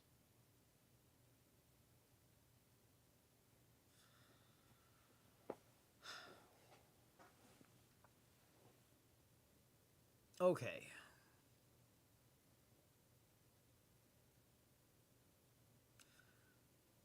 So where was I? Was that Leviticus I just read, or was that Numbers? What did I just fucking read? That was Proverbs. That was way back. Okay. Sin of defiling the mouth, speaking indecent, windows cry for help but are renewed. Young men die, orphans, widows cry for help but are not answered. As is written, Isaiah 9 and verse 16, for all those in his anger is not turned away, and his hand still remaineth stretched out, which is explained by Arhanan bi Ahaba as follows: all know for what purpose a bride marries, still he who defiles his mouth. Okay, I'm sorry, even if he is happy, right, the happy marriage, that's right. Shaila in the name of Arhista, Rabba bi Shaila in the name of Arhista says, Gehenna is made deep for him who defiles his mouth, as it is written in Proverbs 22. Oh, that's right, yeah. So Ar Nahman, the Isaac says, it is made deep even for the one who listens to indecent talk and does not protest against it. Ibid 15. Ar Oshia says, he who abuses himself by masturbation becomes afflicted with wounds and boils. Not only this, but he is punished with dropsy. Dropsy? Well, I tell you what, my man.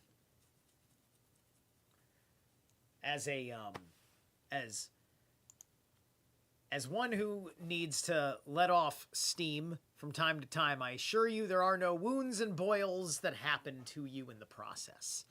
That's mostly a product of you not being clean and sticking your dick in crazy. I've never even heard of dropsy. Arnahaman the Etziak says dropsy is an evidence of sin. Samuel the Little took sick. Is Samuel the Little? Who the hell is that? He doesn't have an R, the blah, blah, blah, blah, blah, blah in front of him or anything. So he took sick with it, and he said, Lord of the universe, who will prove that I am not guilty of immoral conduct? Hereupon he got well again. Abai took sick with it, said Rabbah, I know that Nahmanite, son of Naaman, starves himself.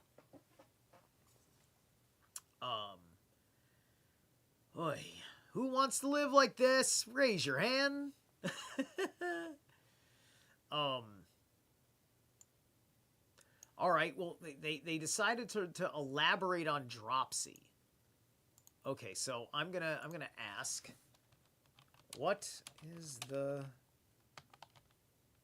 disease dropsy? Dropsy, it's edema, is a condition characterized by the accumulation of excess fluid in body tissues leading to swelling, particularly in the legs, ankles, and feet. It can be caused by various factors, including heart failure, kidney problems, liver issues, and excessive salt intake. Okay. Hold on. Edema is a medical condition caused by dropsy. Pregnancy, certain medications, lymphatic system, symptoms of dropsy, swelling, treatments. Okay, so it's just fucking edema? And there's no STD here. That's a false diagnosis, you psychopaths. False diagnosis. It's dropsy is edema. Go look it up. It's just fucking edema. To fuck these people. Seriously. The liars, not all the Jews. Just the liars, obviously. If I have to underscore everything with, not all of them, just for fuck's sake. This is their fucking thing. I'm an outsider. How's an outsider? How would an outsider react? This is the first time I haven't reacted to some crazy shit as an outsider that I saw before. Oh, how dare you judge? No. No. How good have I to judge? It is good to have judgment. This is good judgment. Do you guys need help? It's the year 2026. None of these horrible things are happening to people that are doing them. I promise you, you can stop doing all that stuff. I promise you. The rabbis taught... Actually, let me... it's been about another half an hour now. So let's just remember that spot. And... now what do I want to grab?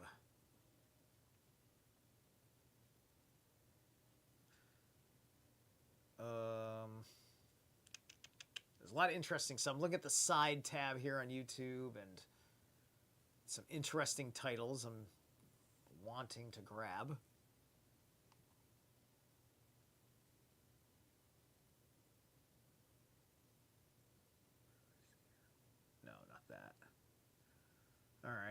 Oh,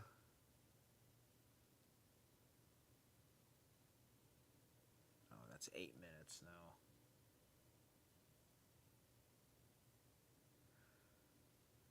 Okay, I don't know what this is, but the song seems to be called Candle in the Dark. Let me see if I go with this and it's going to be good. Is this metal? What genre is this? Imagination Connoisseurs.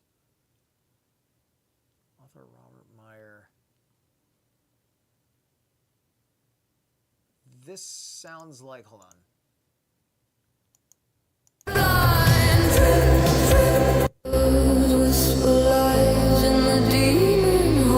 Okay, it's one of those kinds of songs. No, I don't want to play that kind of song.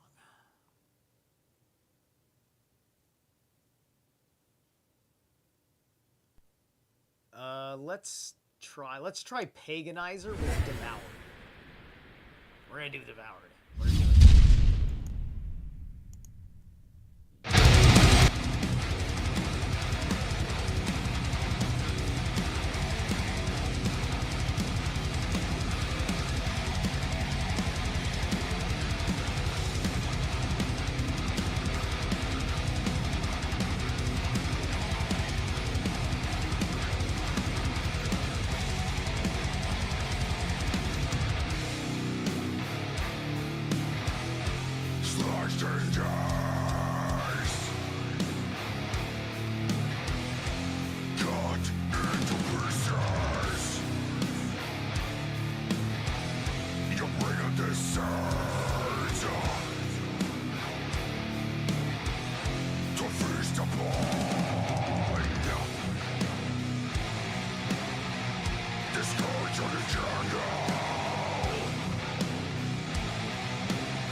All right, that was a lot more like it. That was nice. That was nasty. Devoured by paganizer. It's kind of why their logo is kind of wild because it's very. It is a pagan logo. Their sound is way more. I don't know if they're American, but it's more of an American kind of death metal. Kind of extremity to it, but it's got the Mjolnir right in the center of it, which it's got a wild juxtaposition to the kind of like the gnarly way that they wrote Paganizer for the logo with like a webbing kind of effect. But like then the Mjolnir is kind of clean right there in the center, but it works. It's all the right color tone and line work. You know, it's all about the line work. Okay, so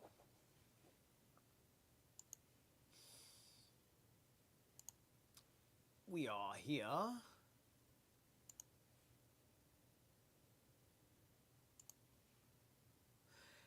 The rabbis taught there are 4 evidences. An evidence of sin is dropsy. An evidence of hate without cause is yondis. An evidence of pride is poverty. An evidence of calumny, spreading evil reports about others, is croup.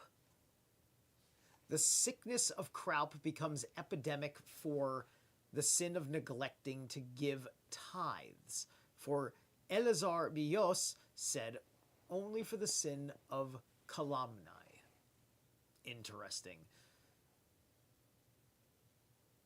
So the evidence of hate without cause is jaundice. What the hell is jaundice? What is jaundice?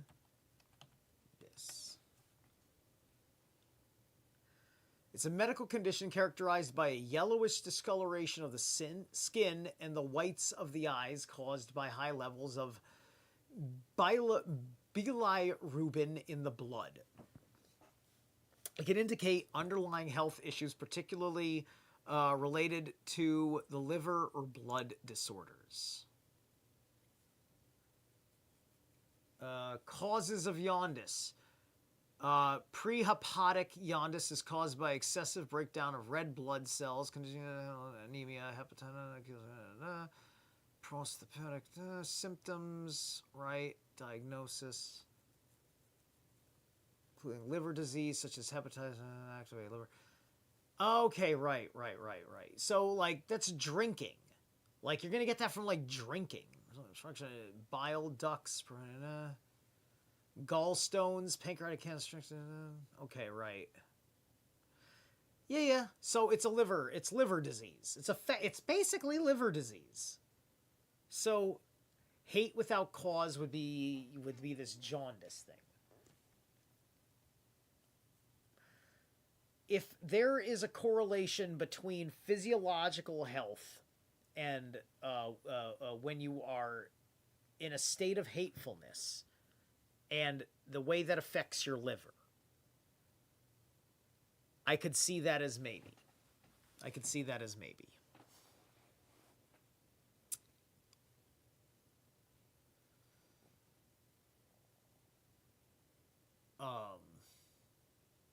Anyway, like, I still don't know what a lot of these are, but I'm not going to look up all of them, but, like, you see the pattern here, right?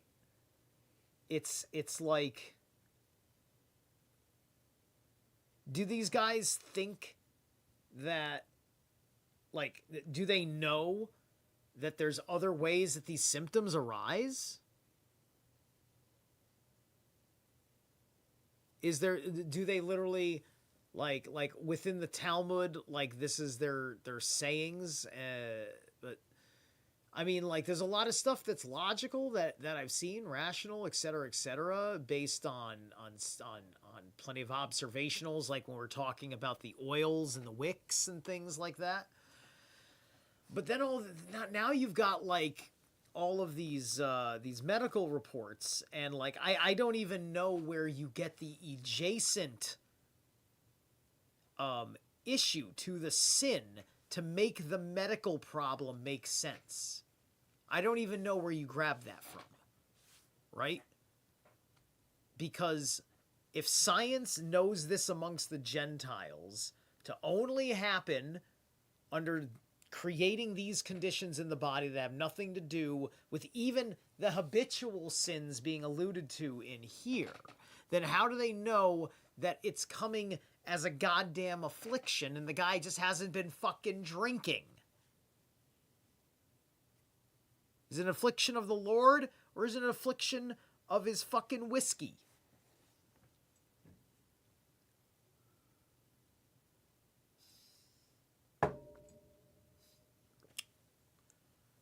Because, like, at what point, like, do you let yourself die of something, right? Anyway. Yehuda, Archios, and Arsemian were sitting, and Yehuda, the son of proselytes, sat before them. Yehuda opened the conversation saying, "How beautiful are the works of the nation, the Romans." Okay, how beautiful are the works of the Romans. They have established markets. Now, why are they called the nation, contextually the Romans? And how do they know it was contextually the Romans when they said it? Because this is all about Babylon, I thought. They have established markets. They have built bridges. They have opened bathing houses. Which, by the way, if we're all supposed to be here fearing the Lord, those are not good things, aren't they not?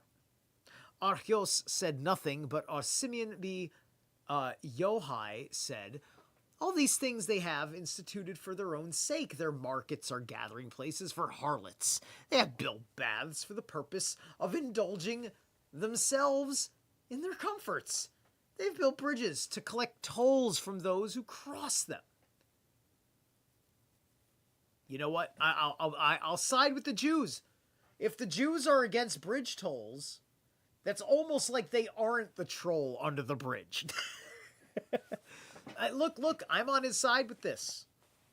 Why you gotta fucking put it to, like you built me a road that I need to do my travels on. It's just, anyway. Yehuda, the son of proselytes, went and reported this conversation, and it came to the ears of the government. Said, "The rulers, Yehuda, who has praised our doings, shall be promoted. Yos, who said nothing, shall be exiled to Sophoros. And Simeon, who spoke despairingly, shall be put to death." Simeon and his son then went and hid themselves in the college, and their wives brought them every day some bread and a pitcher of water, and they ate. When the decree became imperative, he said to his son, "Women are of a pliant disposition. They, the government agents, will perhaps trouble them, and they, the women, will reveal our whereabouts." And then went and hid themselves in a cave. A miracle occurred, that a date tree and a spring of water came out for them. They stripped themselves naked and sat down, covered with sand up to their necks. Thus they sat all day, studying. Only at the time of prayer they put on their garments, and after performing their devotions they took them off again for fear they might wear them out. In this wise they spent 12 years in their cave. Elijah then came to the opening of the cave and said, "Who will inform the son of Yohai that the Caesar or governor is dead and his decree is annulled?"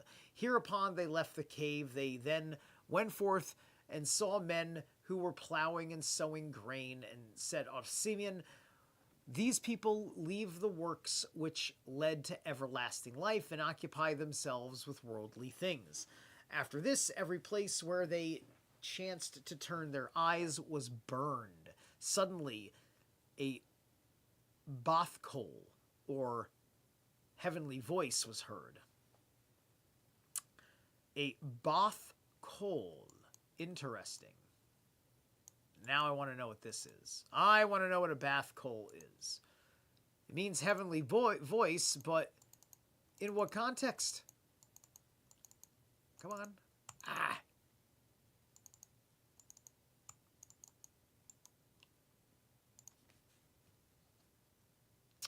No. Copy. That's what I want to do. Paste. Thank you. Divine voice to proclaim God's will or judgment. It signifies the Ruach HaKodesh. Okay. So, all right, here we go. I'm going to go to myjewishlearning.com. Is it in English? It's in English. This heavenly voice is mentioned repeatedly throughout the Talmud. This will be the first time I've heard it. The bat kol, this one spells it without the H, so it's like a bat kol, literally daughter of a voice, refers to a heavenly voice that proclaims God's will or a divine judgment in a matter of legal dispute. The term itself doesn't appear anywhere in the Hebrew Bible, though God's voice is heard frequently in the Bible. Later sources indicate that there were bat kols in biblical times that were not recorded in the text, as in the Talmud's declaration that a bat kol announced the death of Moses.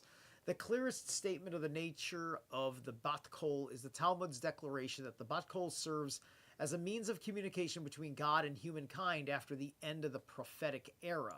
Though this teaching clearly connects a bat kol to the prophecies of the Bible, instances of the latter indicate explicitly the text that is God speaking on the language of the daughter of a voice. Concerning a bat kol suggests it is in some sense a lesser yet still divinely originate voice. The Tosafot commenting on a passage. Okay, that's getting into.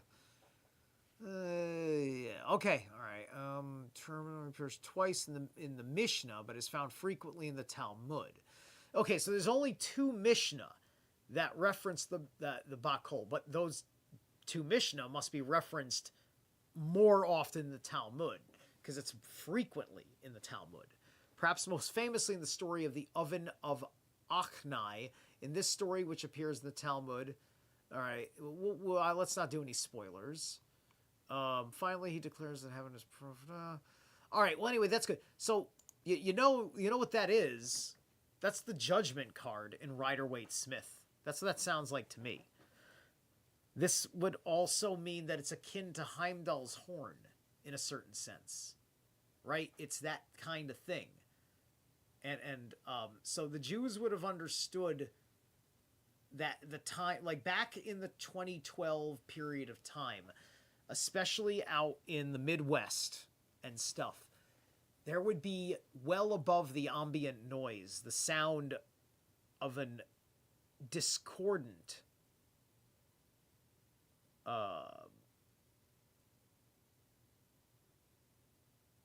but very omnipresent booming, not too unpleasant, not horribly discordant, I would say, but it's not that far off from how Steven Spielberg made the walkers sound in War of the Worlds, which I used a clip of that as a demonstration of a death knell frequency in my dissertation video on the Rider-Waite-Smith death card, which is uploaded on this channel. I highly recommend you check it out. It's not too long, and it's a good visual and audio demonstration. Okay. So, which is said unto them, have ye come to destroy my world? Go return to your cave. They returned and stayed to the cave another 12 months. Right, okay, so anyway. So all of this has to do with the Roman situation, which is interesting. Right? Women will reveal themselves where, then they went and hidden themselves in the cave. So they went to hide under the chance that somebody would go after them. Right? But there wasn't anybody that... Like, did they just preemptively just bail? Like, is this because...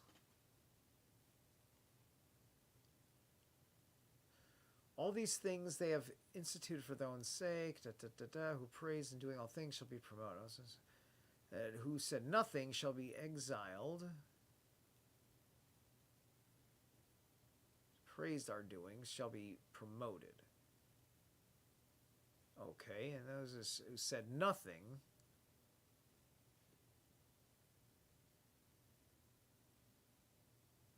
things that indulging themselves in their comforts, they built bridges.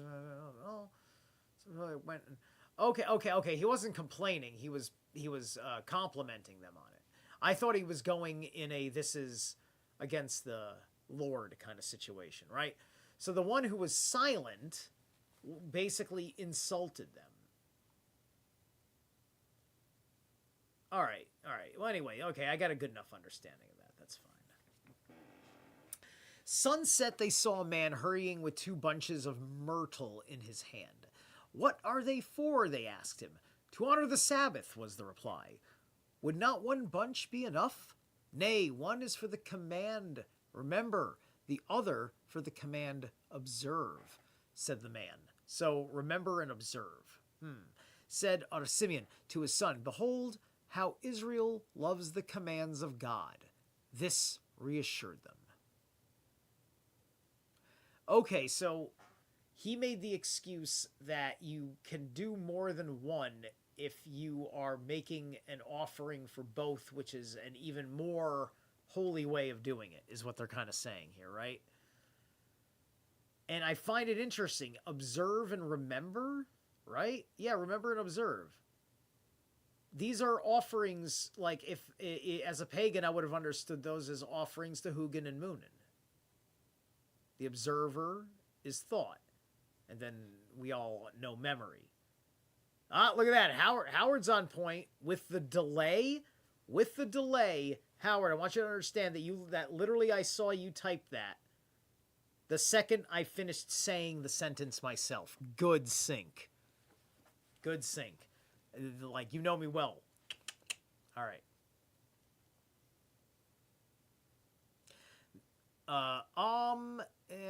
Okay, it's 10:33. Man, these are going by real fast. I feel like I listened to the last song just like 5 minutes ago, right?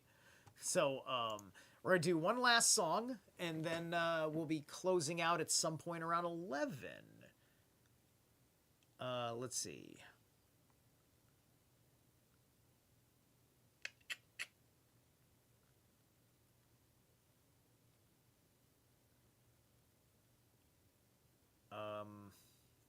Don't know. No.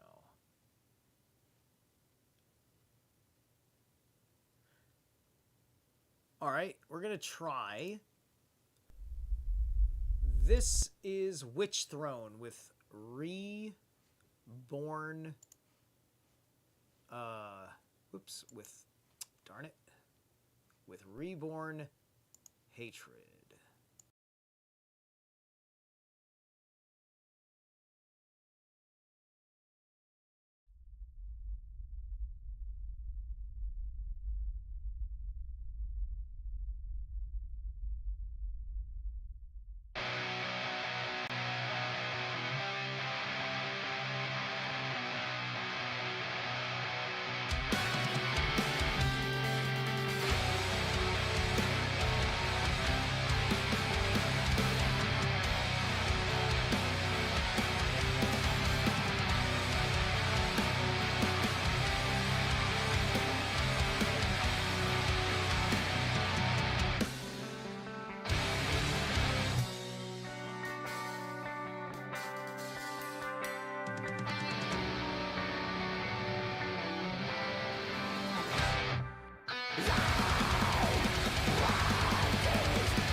good. Reborn hatred by which throne? Which throne? My throne, motherfucker. Alright, let's go. Good stuff. Back in the saddle.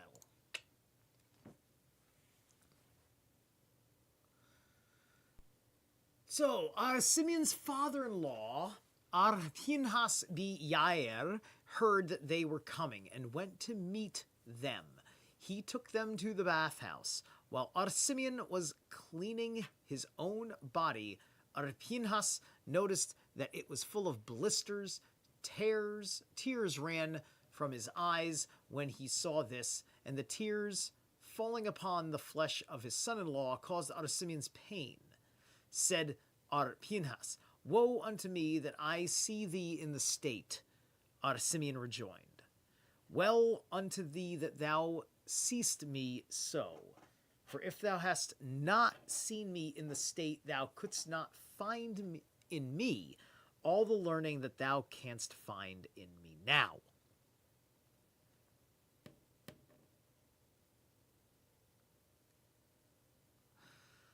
Okay, let me, I can see the state. Well, unto thee that... Okay. That it was full of blisters. I noticed that it was full of blisters. At the bathhouse, right. So, falling upon it, the tears falling on this material causes us in pain. The tears or the tears? Yeah, no, tears ran from his eye. Right, tears. So the tears were causing him pain. Tears falling upon the flesh of his son-in-law caused... Okay, so...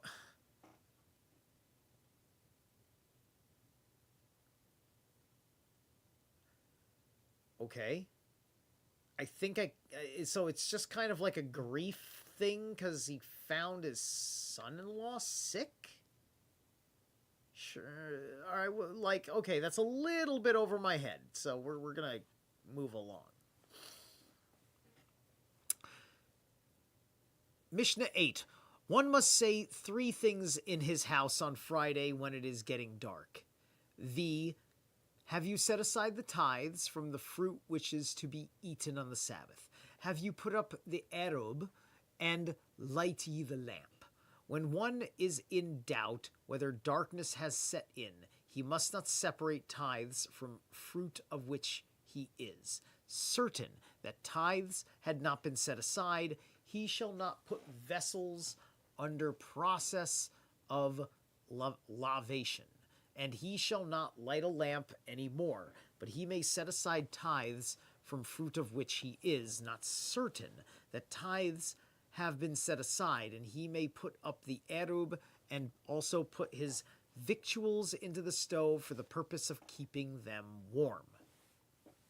Gemara. Whence is this deduced? Said Joshua b. Levi from Job v24, 524. Thou shalt know that peace is in thy tent, and shalt examine thy dwelling, that thou mayest not sin. Rabba b. Arhuna said, although the masters have taught that one must say 3 things, etc., yet he ought to say them quietly in order that his family should accept them from him in good grace. Said Arashi, I have not heard of this saying of Rabba b. Arhuna before, yet I have always done so as a matter of common sense. Okay, so it's common sense, not like the law, right? But it, yeah. So without peace and attention, one must pay 3 things. Yet he say 3 things, etc. Yet he ought to say them quietly in order that his family should accept them from him in good grace. Well, I mean, it's like common sense. Good, like, why? It's being forethoughtful, right? It's the idea that we could let a Friday get away with us and we forget what we got to do. And so somebody who's mindful just brings up the reminder. There's nothing wrong with that. And it's just common sense. Even this guy said it. Does not the text contradict itself? It states one must say three things, etc., when it is getting dark. This implies that if he is in doubt whether it is getting dark or whether darkness is already set in, he cannot say it any longer. In the latter, jeez, man, see this? See, look at this. Look at this. Like, these guys are acting like no one's ever slipped up and then nothing happened.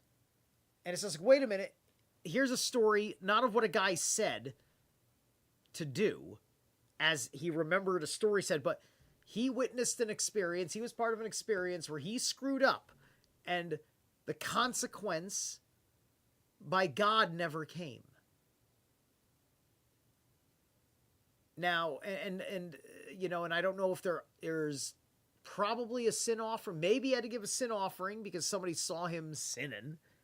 Or whatever.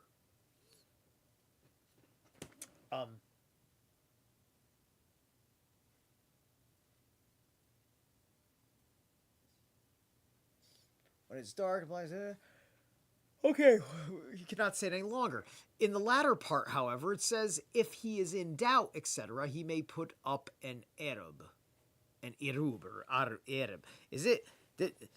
Do we call them Arabs because it's got something to do with an erub getting put up? Let me double check this. Okay, so what is... Hold on.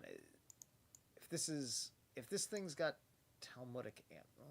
Let me see if I can search it up in here, because this one will probably give me... It'll give me at least a profane answer. I'll take a profane answer. Just give me something general. It's fine. Don't have it in here. Maybe the H isn't in it? Okay, there's no H in it.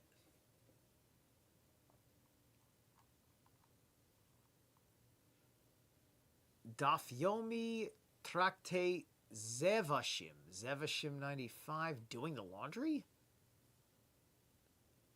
Without an eruv. This past Shabbat, my little boy was a prisoner of Jewish law. The DC eruv was down, which meant that the construction of an eruv in most traditional... Which means that... What? I'm confused. Okay, so that just kind of... All right. Construction of an eruv in most traditional communities may be a response to the needs of women. An eruv is a boundary that allows the observant Jews to carry needed things in public on Shabbat. Okay.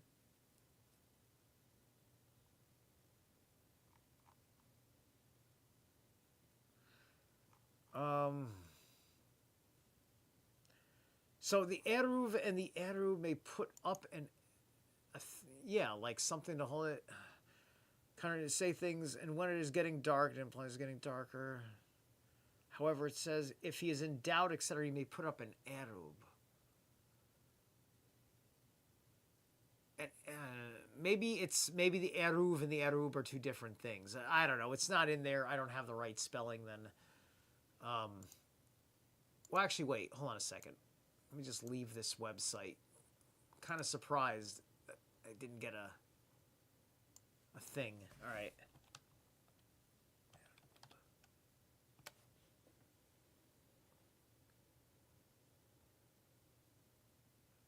A pole and wire outside of a Tower of David in Jerusalem, only the higher of the to visit. Okay. Erub, which means a symbolic or boundary, law extending the strict limits.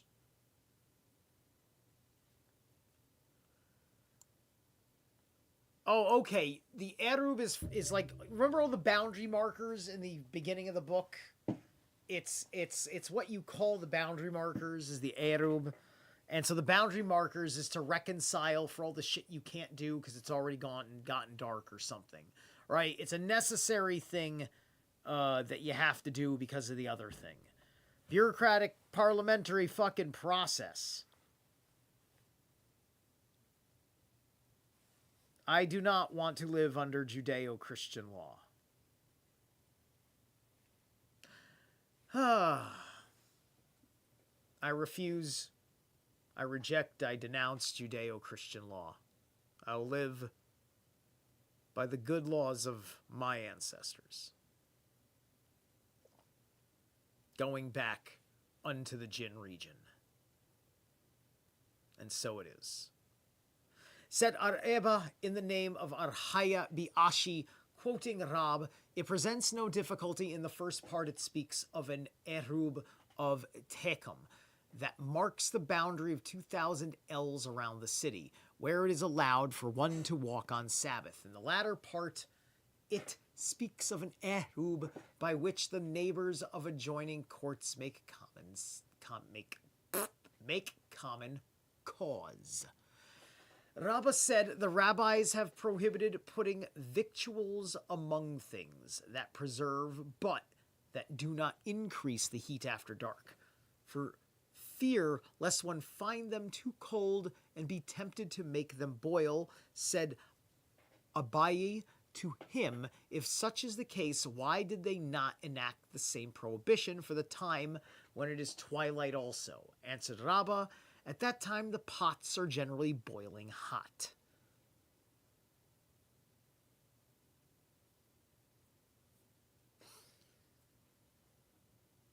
It is so OCD. I can't wait to get out of all the Sabbath Hanukkah stuff and see what the general obsessive compulsive of the other 6 days of the week and 256, 7 days of the year are like.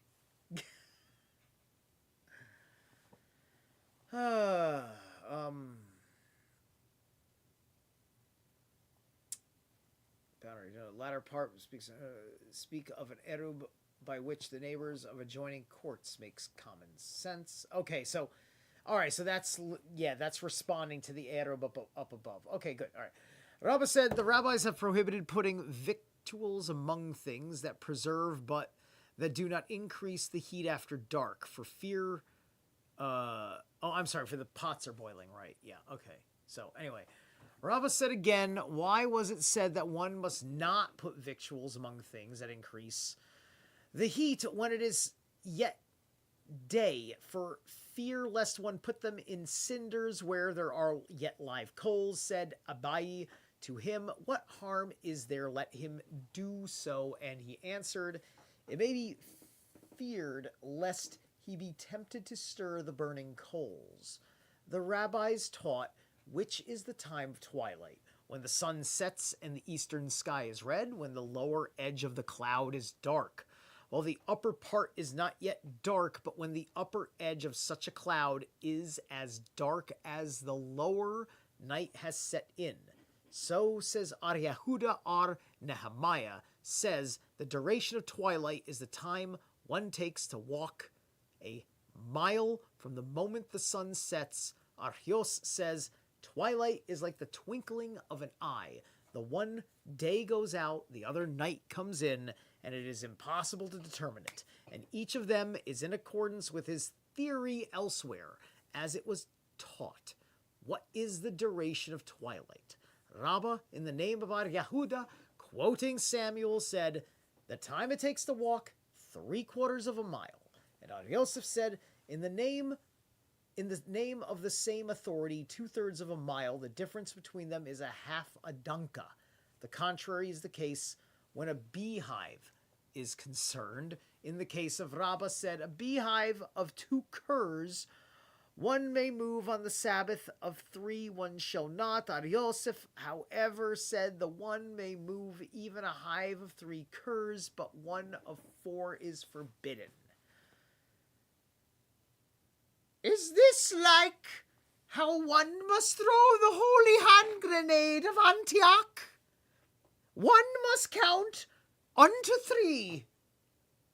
Do not stop at 2, and 4 is right out.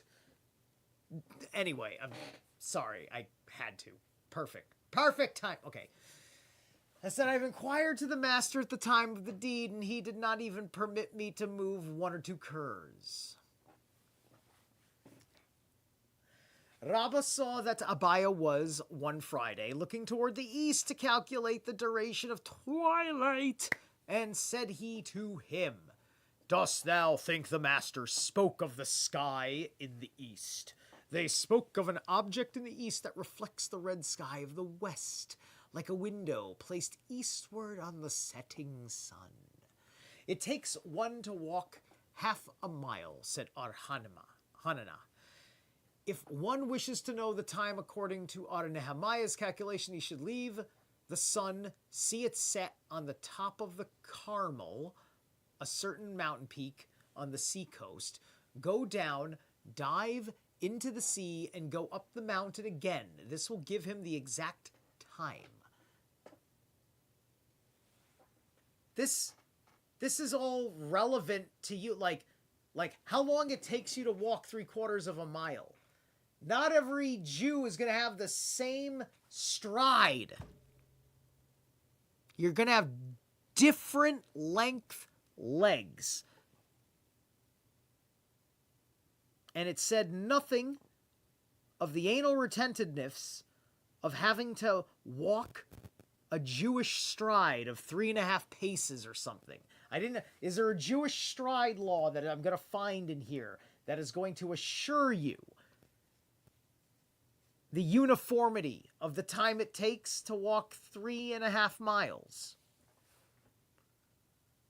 This is stupid because they just don't want to admit they're doing ritual magic with room for customization to you, the magus. Anyway.